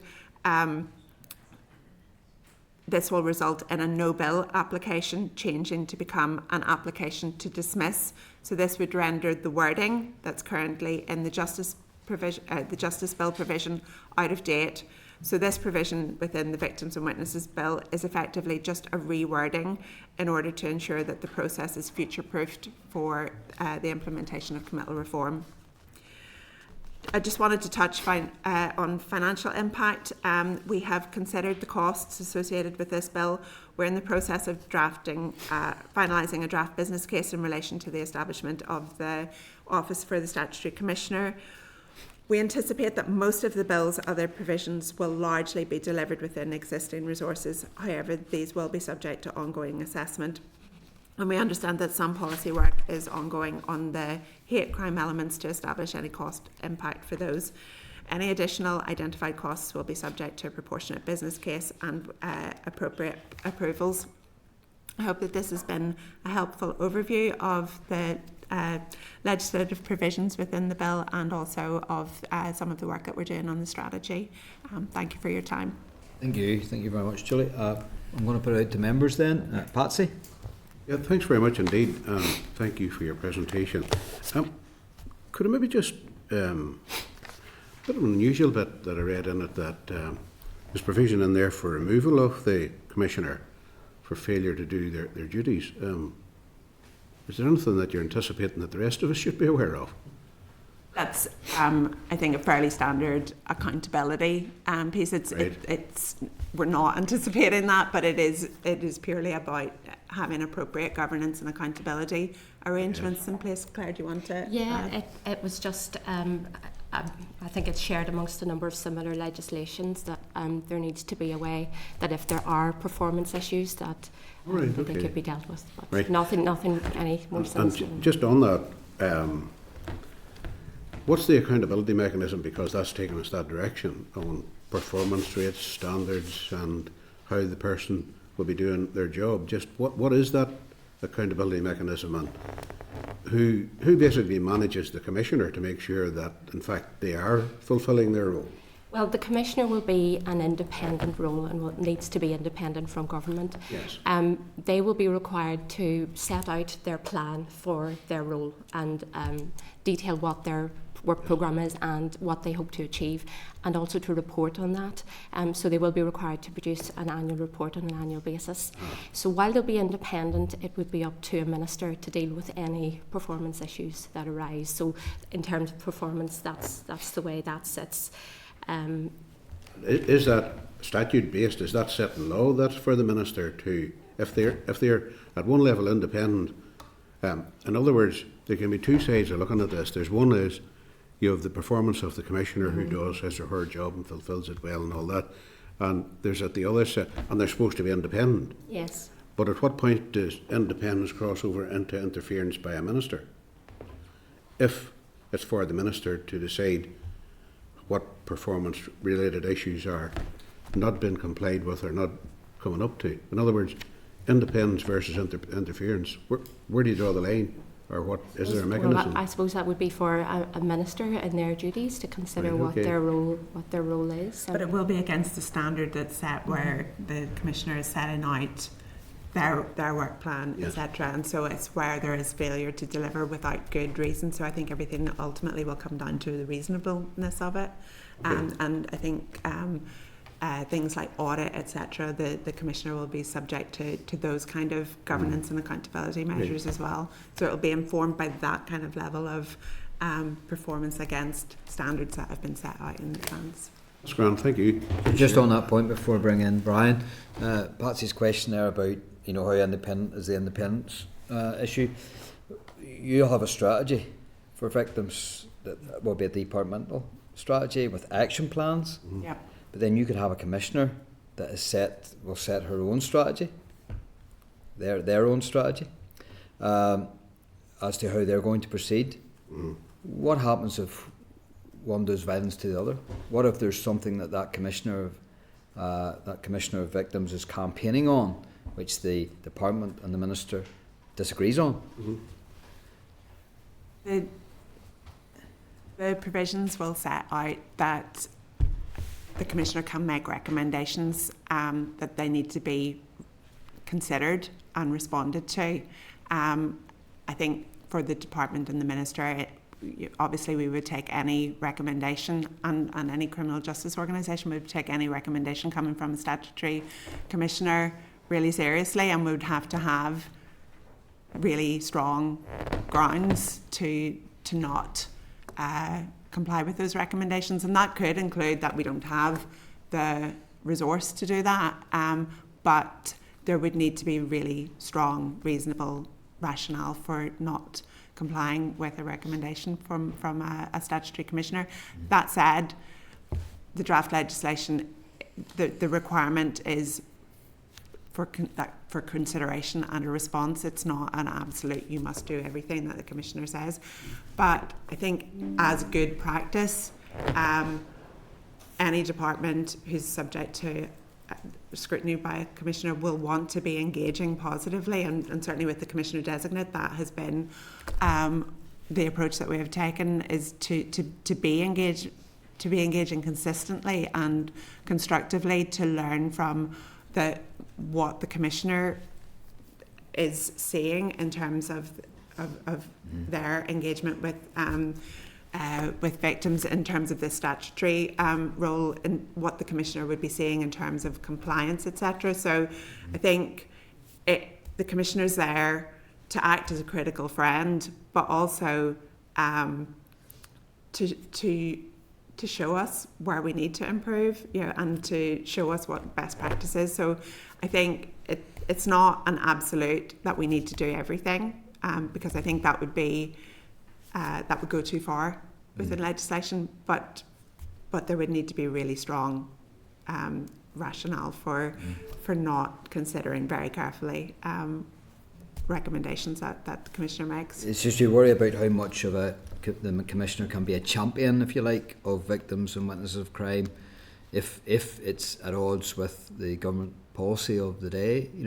Just there seems to be there'll be that friction, I suppose, in that regard. But you're quite robust enough to be able to withstand that critique when it comes. I think it would. I mean, my sense is, and what I see is that where there are commissioners, government takes commissioners seriously. Where a commissioner is saying something, there will not, in every case, be.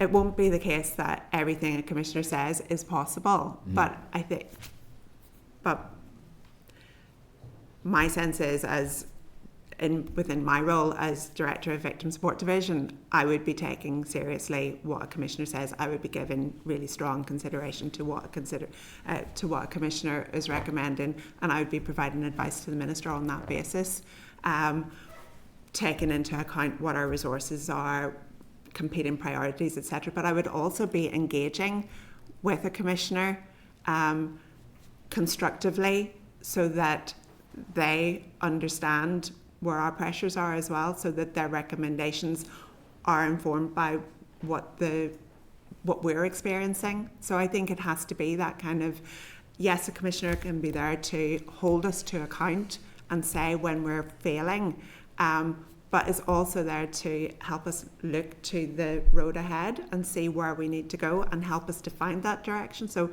I think there are multiple ways to engage, and that relationship is complex. It's about learning, it's also about critical friend, and it's also about being held to account, and we need to be open to all of that. What sort of secretariat, staff members accommodation will the Commissioner have? How much will that cost? And is that borne out by the Department of Justice with all the pressures that we see in the police, prison service, probation board, all of that? I mean, obviously, value for money is a driving force behind all of this. I mean, we're using the experience of the current Commissioner Designate role to kind of see, that's been a useful learning to see what this office might need and to use that. And the Commissioner Designate scoping paper was really helpful. But we want to make sure that the Commissioner also has the resources that they need to deliver on their strategy. So it will be small, but it will be hopefully sufficiently resourced. And we're working with the Commissioner Designate still on teasing out what that should look like. But it will be comparable to similar commissionerships. So. Brian? Okay, thank you, Chair. Thank you for the presentation. Well, as the Chair has said, I mean, it's our duty to challenge, the value and value for money and additionality of creating another Commissioner in Northern Ireland.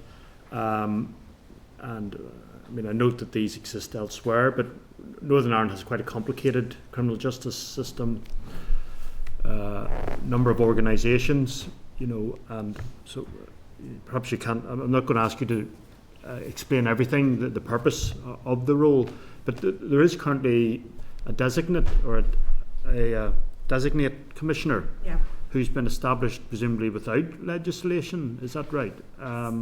So it's just to know how was that post established, and but legislation now is required to create a Commissioner's office. So what will be the difference there? And given that the designate presumably is doing some worthwhile work without legislation in place. Absolutely, the designate is doing very worthwhile work and is having a really significant influence on how policy is developed and on outcomes for victims and witnesses. The designate role, when established, was always intended to be the forerunner for a statutory commissioner. There wasn't the ability to bring that legislation forward within the last mandate, but the Minister wanted to nonetheless move ahead and put in place someone who could provide that independent voice for victims of crime. As part of that, the designate role, as I said, was also intended to help scope out what a statutory role should look like. So part of it was looking at what additional powers would be useful. So power to be able to look at compliance, and that's not just, I think, a power. There's a whole set of operational arrangements that need to be in place to allow that to happen, so that there can be data on victim and witness outcomes within the criminal justice system that a commissioner can then look at and can sort of take the temperature of how well organisations across the criminal justice system are doing in terms of their duties to victims under the charters. So a lot of what is in this bill has been shaped and informed by that Commissioner Designate role, but the Commissioner Designate role was always intended to be time limited and eventually be replaced by a statutory Commissioner. Okay, I mean, we will all speak up for the needs of victims, you know, and witnesses of crime, absolutely.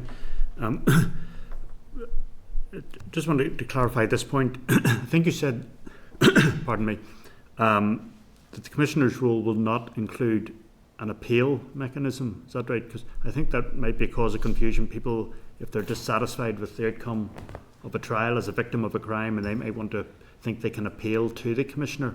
But is that correct in saying it's not expected to be any such function? So the Commissioner role is intended to be a strategic role. It's intended to see how the system needs to change and how the system can improve. And so it's setting the sights kind of higher than an individual advocacy role. So, so we would see that, and certainly the current practice is that the Commissioner Designate meets with a lot of victims, but doesn't advocate on individual cases, but will use that engagement with victims to identify systemic issues that need to be addressed.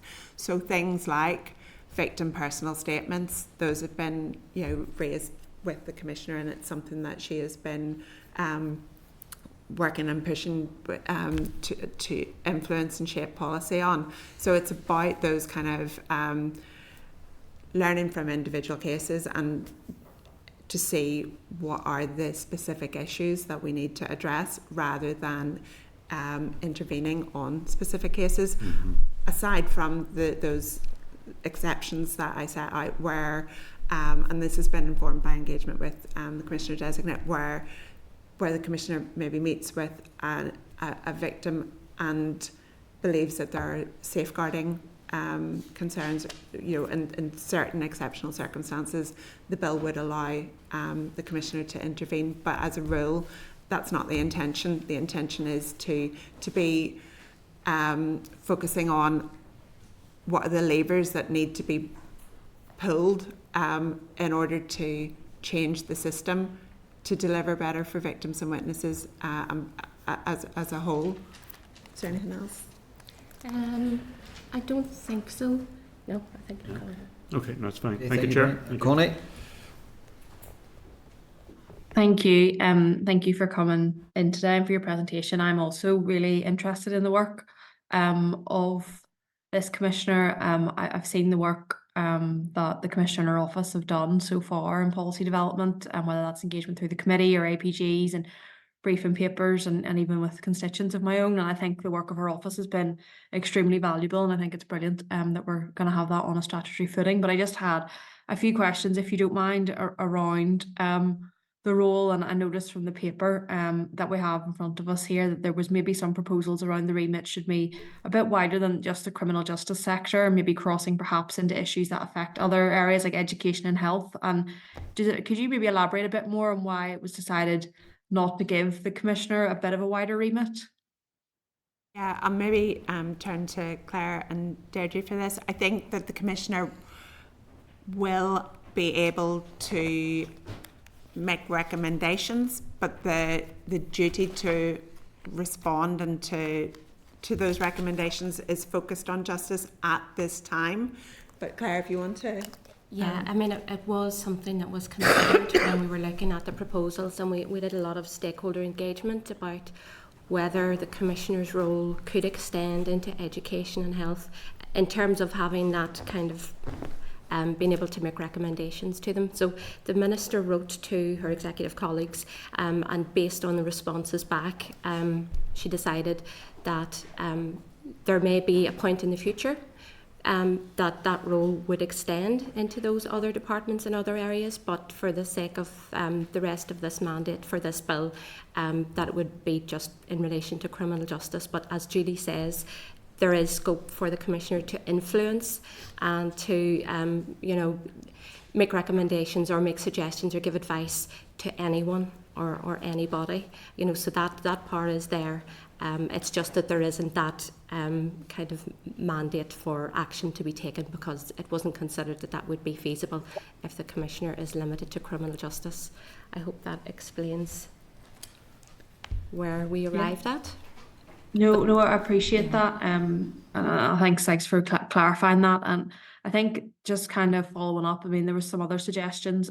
I think I read in there that the department should have a legal duty to respond to the Commissioner's annual report. Can I ask what is the feeling in the department about that?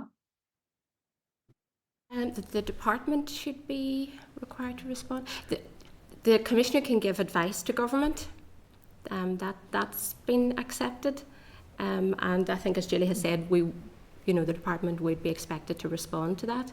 Is it the annual report? Is it the recommendations? Yeah. Oh, on the Commissioner's annual report? Yeah, apologies, sorry. So about placing a legal duty to respond to it, do you think that's needed? I don't think so. I think the duty that we've accepted would be really valuable is around responding to recommendations. I think certainly where there is an annual report, we would want to consider it as we would with any Commissioner's annual report. I think everything that the Commissioner would produce or engage with us on is something that we would want to consider. I think where the Commissioner is making firm recommendations, that's where the duty is on us to respond and to say, what we're going to do with those recommendations and how we're going to act on them. And I think that's probably going to deliver, that's I think the most effective way for us to be engaging and for that duty to fall on us. Okay, no problem. Thank you. Thanks, Chair. There's no other members wanting in at this point. Can I just ask, I think we all recognise the need for support for victims and witnesses of crime, but there's also the truth that someone is innocent until proven guilty, so there will be an accused in this equation. And so how do we balance up the rights of an accused with regards to support or further support for witness of crime? And how will that play out in a court setting with the new Commissioner? I think with the new bill, with regards to the measures outside of the Commissioner, the private information and the third party representation. I think defendants are already entitled to support, and this bill is not about interfering with anybody's Article 6 rights. It is about providing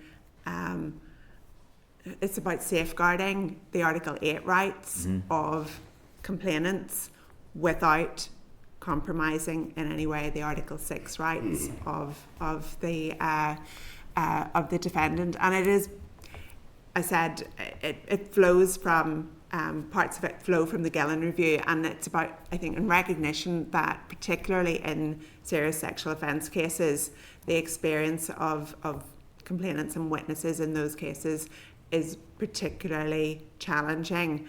And there have been widespread concerns that have been raised about how applications for disclosure of third-party material can impact, say, for example, on the complainant's willingness to, say, for example, access counselling in case their counselling records should be disclosed to the court. So this is not saying that your counselling records can't be disclosed to the court. This is basically putting in statute existing practice to ensure that there needs to be a relevance to the case and requiring the defence to set out what is needed and why it's needed. And so it is about responding to concerns that have been raised. It's about protecting Article 8 rights, but it's also recognising that the defendant has Article 6 rights and some material needs to be before the courts, and this will not prevent that from happening. Because there is a danger, and this is a brutal question, by the way, but there is a danger that there could be a hierarchy of victims with regards to how they're treated in a court setting. And I know it's coming out of Gillen, and we all lived through the Gillen report at that time, we scrutinised it. But there will be differences now between how a victim of sexual crime is treated compared to a victim of other, or witness of other crime.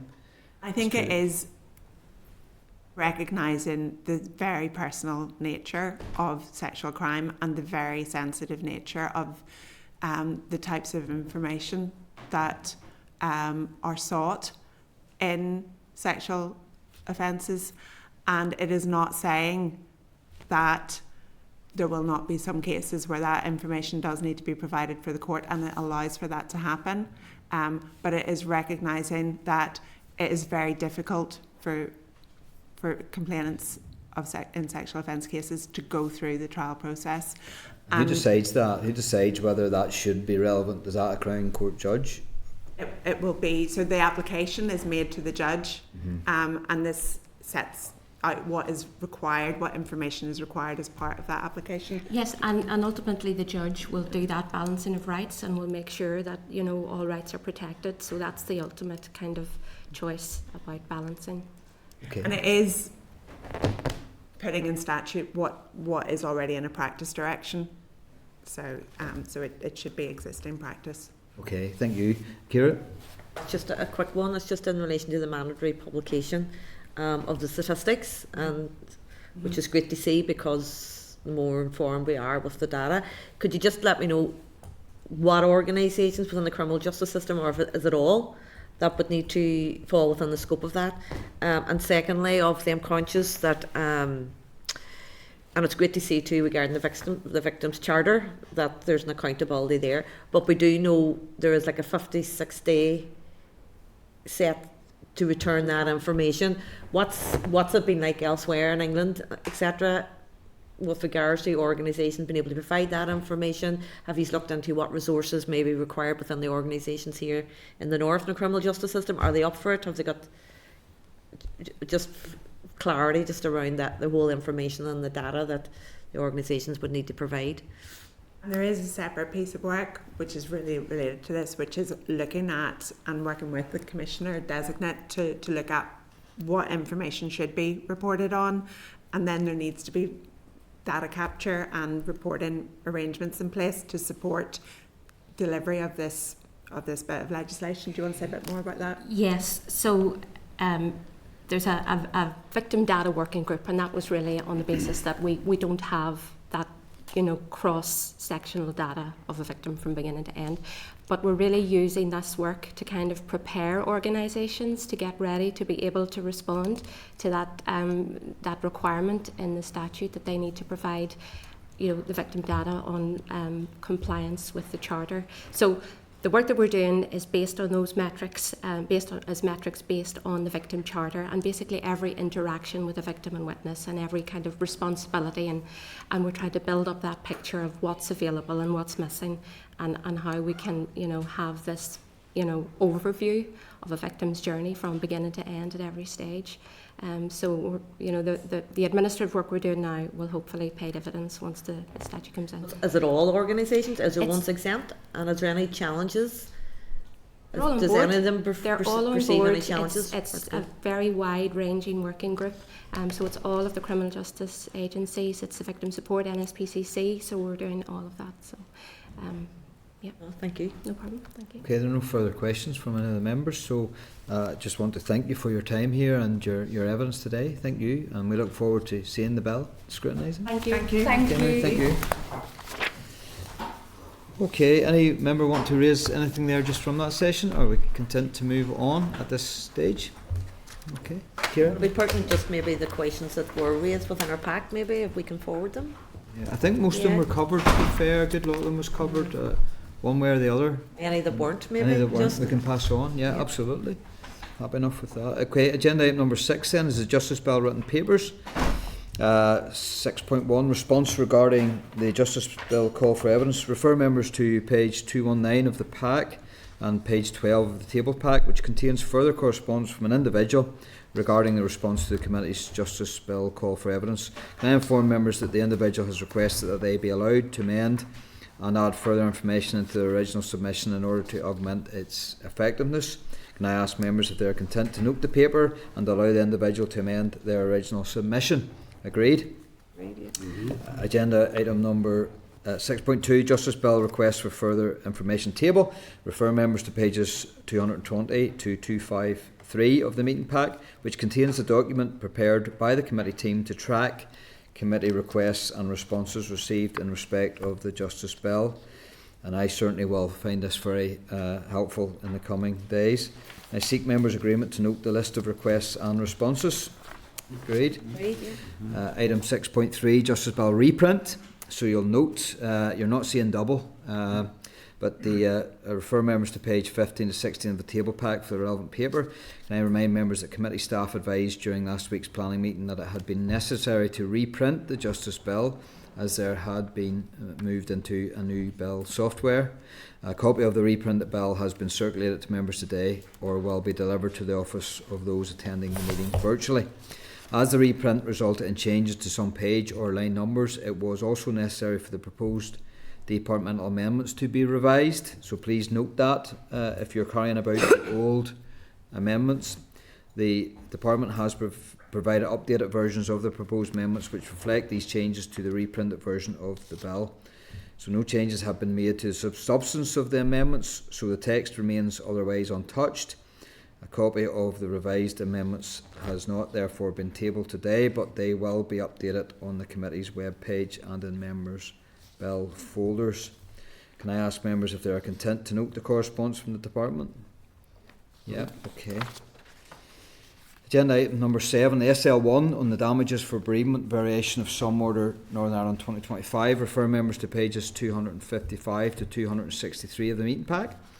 For members that the committee has received the SL1, the damages for bereavement variation of some order Northern Ireland 2025 from the Department of Justice, given notice that it proposes to make a statutory rule under Article 3A5 of the Fatal Accidents Northern Ireland Order 1977, called the 1977 Order.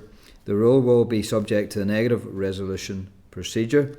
Can I inform members that the proposed statutory rule is intended to increase the fixed amount payable for damages for bereavement under the 1977 Order in line with inflation. Although the availability of bereavement damages is a matter for the Department of Finance, as it is responsible for the substantive law on damages, the Department of Justice is responsible for setting the fixed amount of bereavement damages under the 1977 Order. In 2016, the then Justice Minister David Ford gave a commitment that the bereavement award amount would be adjusted in line with inflation as measured by the Consumer Price Index every 3 years in order to provide a regular and consistent review of this award. The current amount of $17,200 was set in November 22, and the Department states it is therefore time for the award to be reviewed again in line with inflation. Can I advise members that the relevant consultation, impact assessments and Section 24 information on the proposed rule can be found in the SL1, and the Department intends to make the rule as soon as possible and will come into effect 21 days after it is made. Can I ask members if they are content with their proposal for the statutory rule or if any other information or clarification is required? Members content? Content. Okay. Agenda item number 8 then, Prisoner Ombudsman for Northern Ireland Retention and Disposal Schedule. Refer members to page 264 to 284 of the meeting pack and pages 18 and 19 of the table pack for the relevant papers. Now I remind members that the Prisoner Ombudsman for Northern Ireland's Retention and Disposal Schedule is required to be laid before the Northern Ireland Assembly under Section 8.2 of the Public Records Act, Northern Ireland 1923, and in accordance with the rules of the Disposal of Documents Order 1925 by the Public Records Office of Northern Ireland, PRONI. The retention and disposal schedule is subject to the negative resolution procedure, and the statutory period will end on the 13th of October 2025. Can I remind members that at its meeting on the 18th September, the committee agreed to ask the Prisoner Ombudsman for Northern Ireland for information on how the schedule differs from the previous version. So can I ask members can I advise members that the response from the Prisoner Ombudsman, which is included in the table pack, indicates that the schedule has been updated to bring record keeping and GDPR compliance up to date with GDPR and data protection changes and to comply with PRONI legislation. Deirdre, you want in? Yeah, Chair, sorry. It was just to say that the letter from the Ombudsman was useful and just to thank him for that, and that we're happy with the information that was provided. Thanks. Okay, members content. What I would say is that when I did read the letter at first, I thought it was scant. He was telling us why the changes were made, but we didn't see the text of the changes. Now, I don't want to make an issue of it today, because you will note that the time is against us with regard to 13th of October, and I would not want to hold up the actual schedule. But I think we should maybe put a marker down that when we do ask for detail around information, that we get the detail. We just don't get the rationale or the reason why things had been changed, that we actually see it in text and in detail. So it's just a marker down for the prisoner ombudsman for Northern Ireland. I'm sure he's listening in like he does every week. So just let that be said at that. Okay, happy enough, Deirdre? Yeah. Yes, Chair, happy, and with the addition that you added there too. Yeah, that's okay. good. Okay, so can I ask members then formally if they are content with the retention and disposal schedule of the prisoner ombudsman for Northern Ireland? Content? And then seek members' agreement to inform the Committee for Communities of their decision on this matter, as PRONI falls under the policy responsibility of the Department of Communities. Okay. Agenda item number 9 then is renewal of the Secretary of State's direction under Section 1A7 of the Prison Act, Northern Ireland 1953, as amended by Schedule 4 of the Northern Ireland Act 1998, Devolution of Policing and Justice Functions, Order 2010, the Department of Justice written paper. Can I refer members to pages 285 to 293 of the meeting pack, which contains a paper from the Department of Justice outlining and seeking the Committee's view on the renewal of Secretary of State's direction under 17(1)(a)(7) and 8 of the Prison Act, Northern Ireland 1953. Can I inform members that following the devolution of justice, matters relating to national security remain the responsibility of the Secretary of State for Northern Ireland? During the preparation for the devolution of justice, the need for a special security-related information handling arrangement in the Northern Ireland Prison Service was identified. It was decided that the legislative instrument in the form of a direction should be created. The direction sets out arrangements for how Department of Justice officials, when dealing with operational prison matters which remain in the reserved field, are to be treated as officers of the Secretary of State, subject to his direction and control on how they handle protected information. These matters include work on activities regulated by the Regulation of Investigatory Powers Act 2000, including the handling of information obtained through the application of this Act, decision taking on the basis of this information, and access to and the holding of such information, decisions on whether a prisoner is to be accommodated in separated conditions or to cease to be so accommodated, and the taking of decisions on the basis of protected information, the controlling of access to such information, and the holding and use of this information.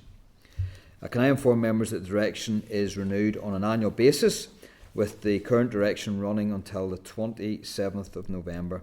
The Department has advised that the Secretary of State is proposing to renew the direction for a further year from then, and that the Justice Minister is of the view that remains fit for purpose, does not need to be amended, and should be renewed in November.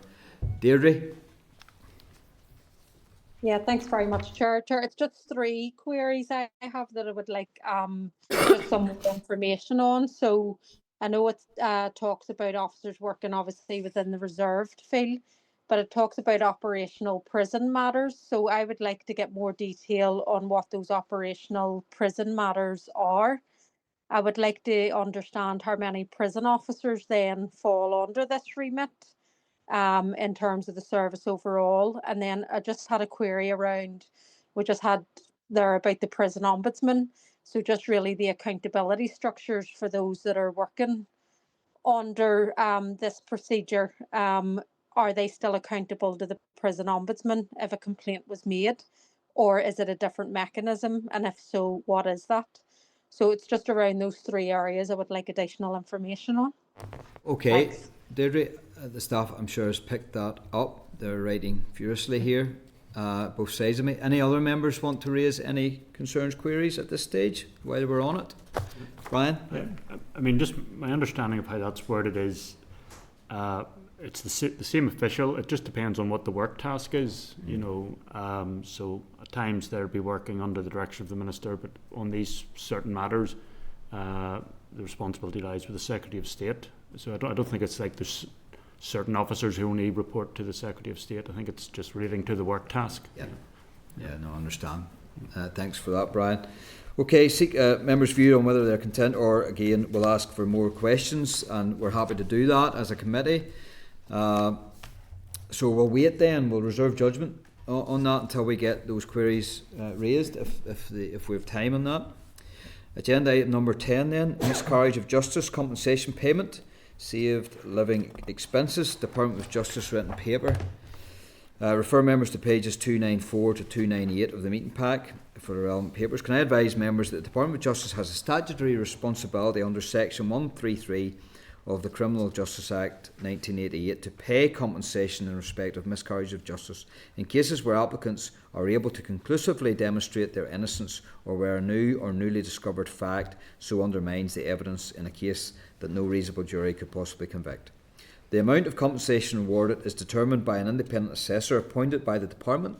However, until the Minister's recent decision to remove references to deductions, Section 30 of the Northern Ireland Guidance document was determining compensation provided the assessor with the discretion to make deductions in compensation amount for saved living expenses, i.e. the anticipated living costs for expenses such as mortgage or rent that an applicant could have been reasonably expected to pay out of their net income had they not been imprisoned as a result of a miscarriage of justice.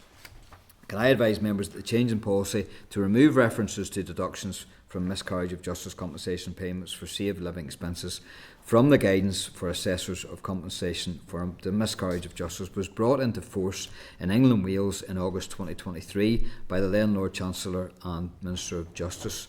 Following this policy decision in England and Wales, the Minister of Justice has decided to amend the equivalent guidance in Northern Ireland, and the references to deductions for saved living expenses have been removed from the guidance for assessors of compensation for the miscarriage of justice. Can I ask members if they are content to note the paper, or if any further information or clarification is required or sought? Ciara, maybe clarification. When it was implemented back in August 23, was it backdated? I would like to have clarity as to the rationale for not back paying this. Oh, why, with regards to all the other cases, the other miscarriages of justice cases over the years? Yeah. And was it in England back in August 23 when they brought it forward? Yeah. Was there any period of what's reference called retrospective or back compensation? Payments?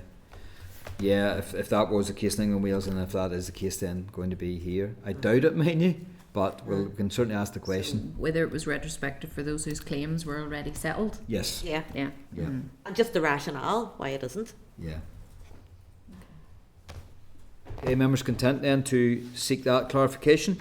Yeah.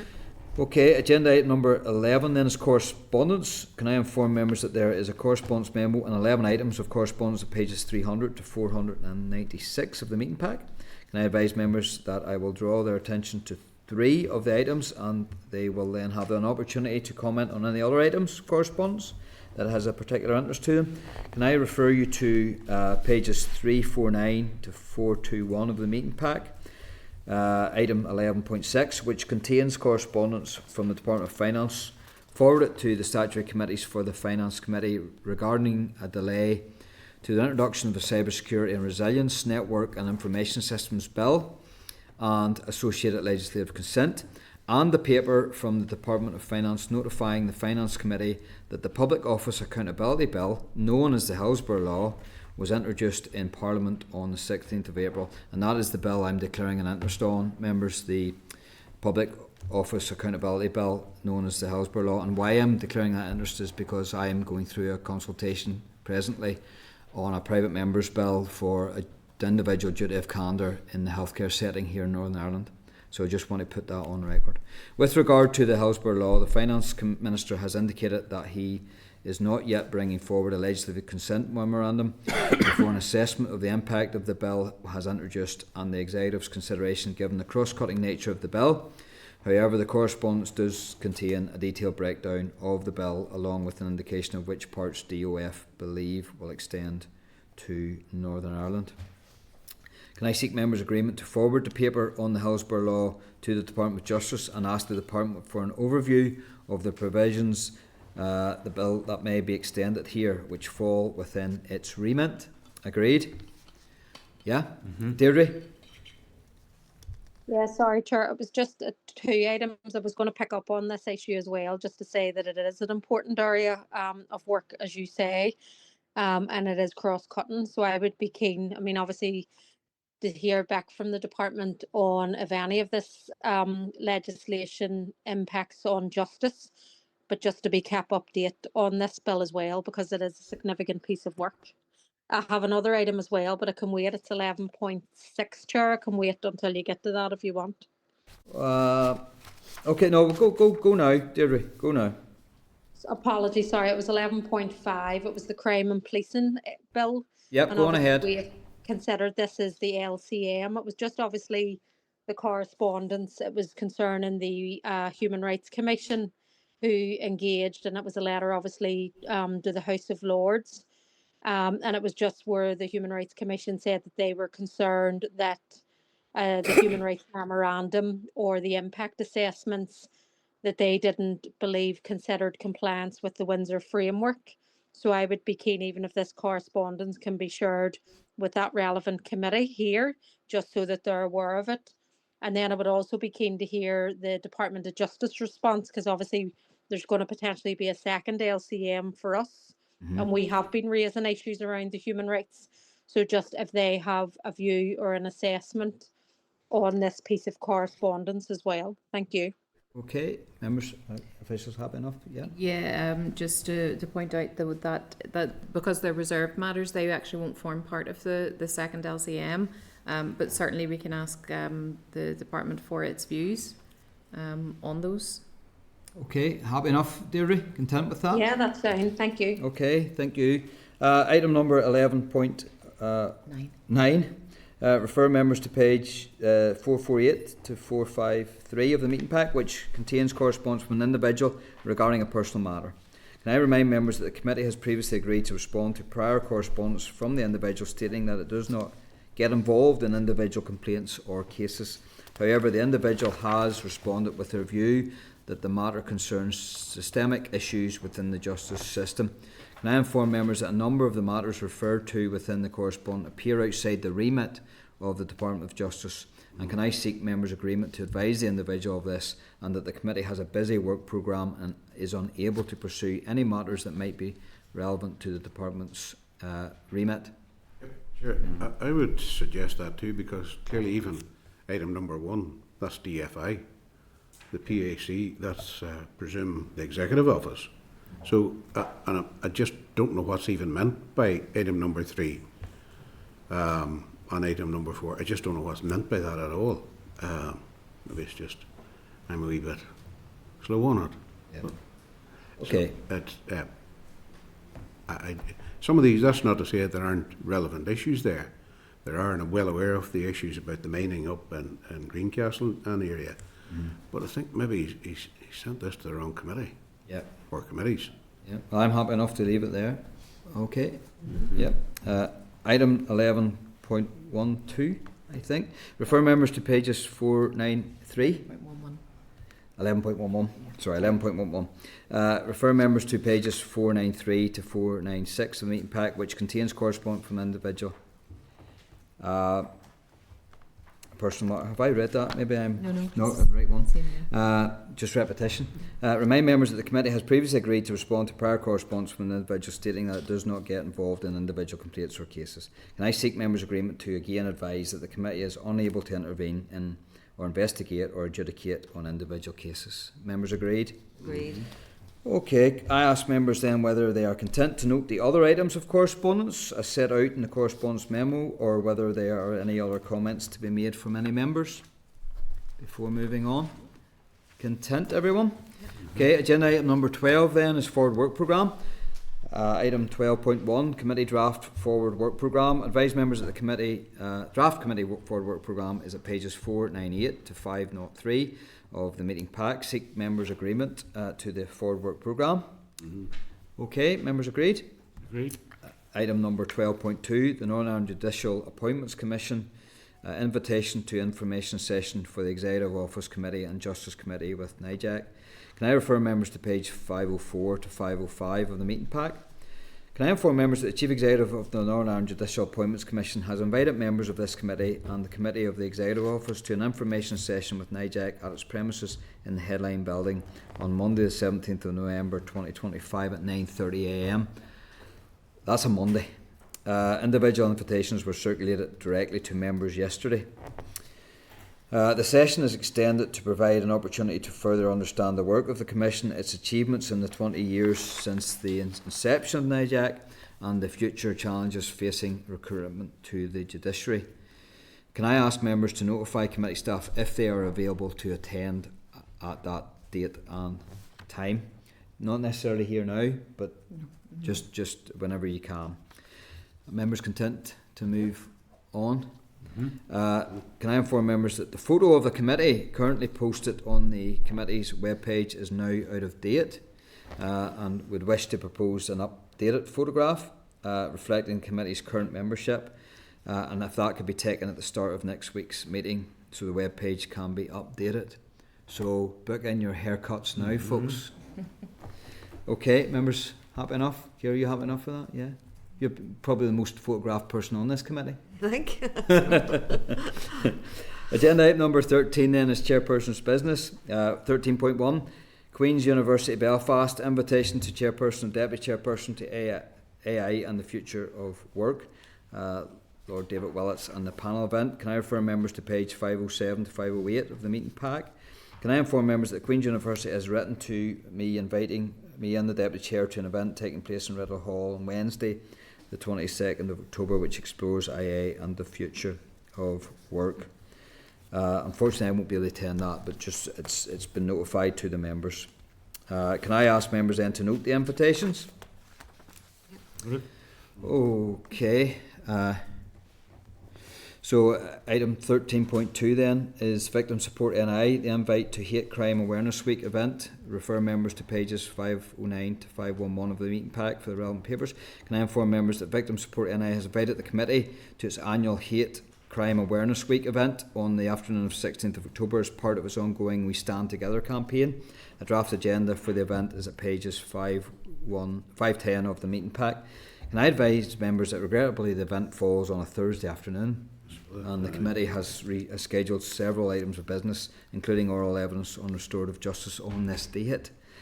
So can I seek members' agreement to respond to Victim Support NI, thanking them for their invitation, assuring them the committee's interest in the important matters the event addresses, but advising that the committee is meeting formally that afternoon and therefore members will unfortunately be unable to attend. Okay? Agenda item number 14, any other business? Any members have any other items of business they wish to raise? Okay, then agenda item number 15 is date and time, place of next meeting, which will be on Thursday the 9th of October 2025 at 2 p.m. in room 30, Parliament Buildings, and we'll be starting in closed session just to discuss the strategic meeting we had last week. Okay, just so members are aware. Okay, I'll adjourn the meeting then. Thank you, members.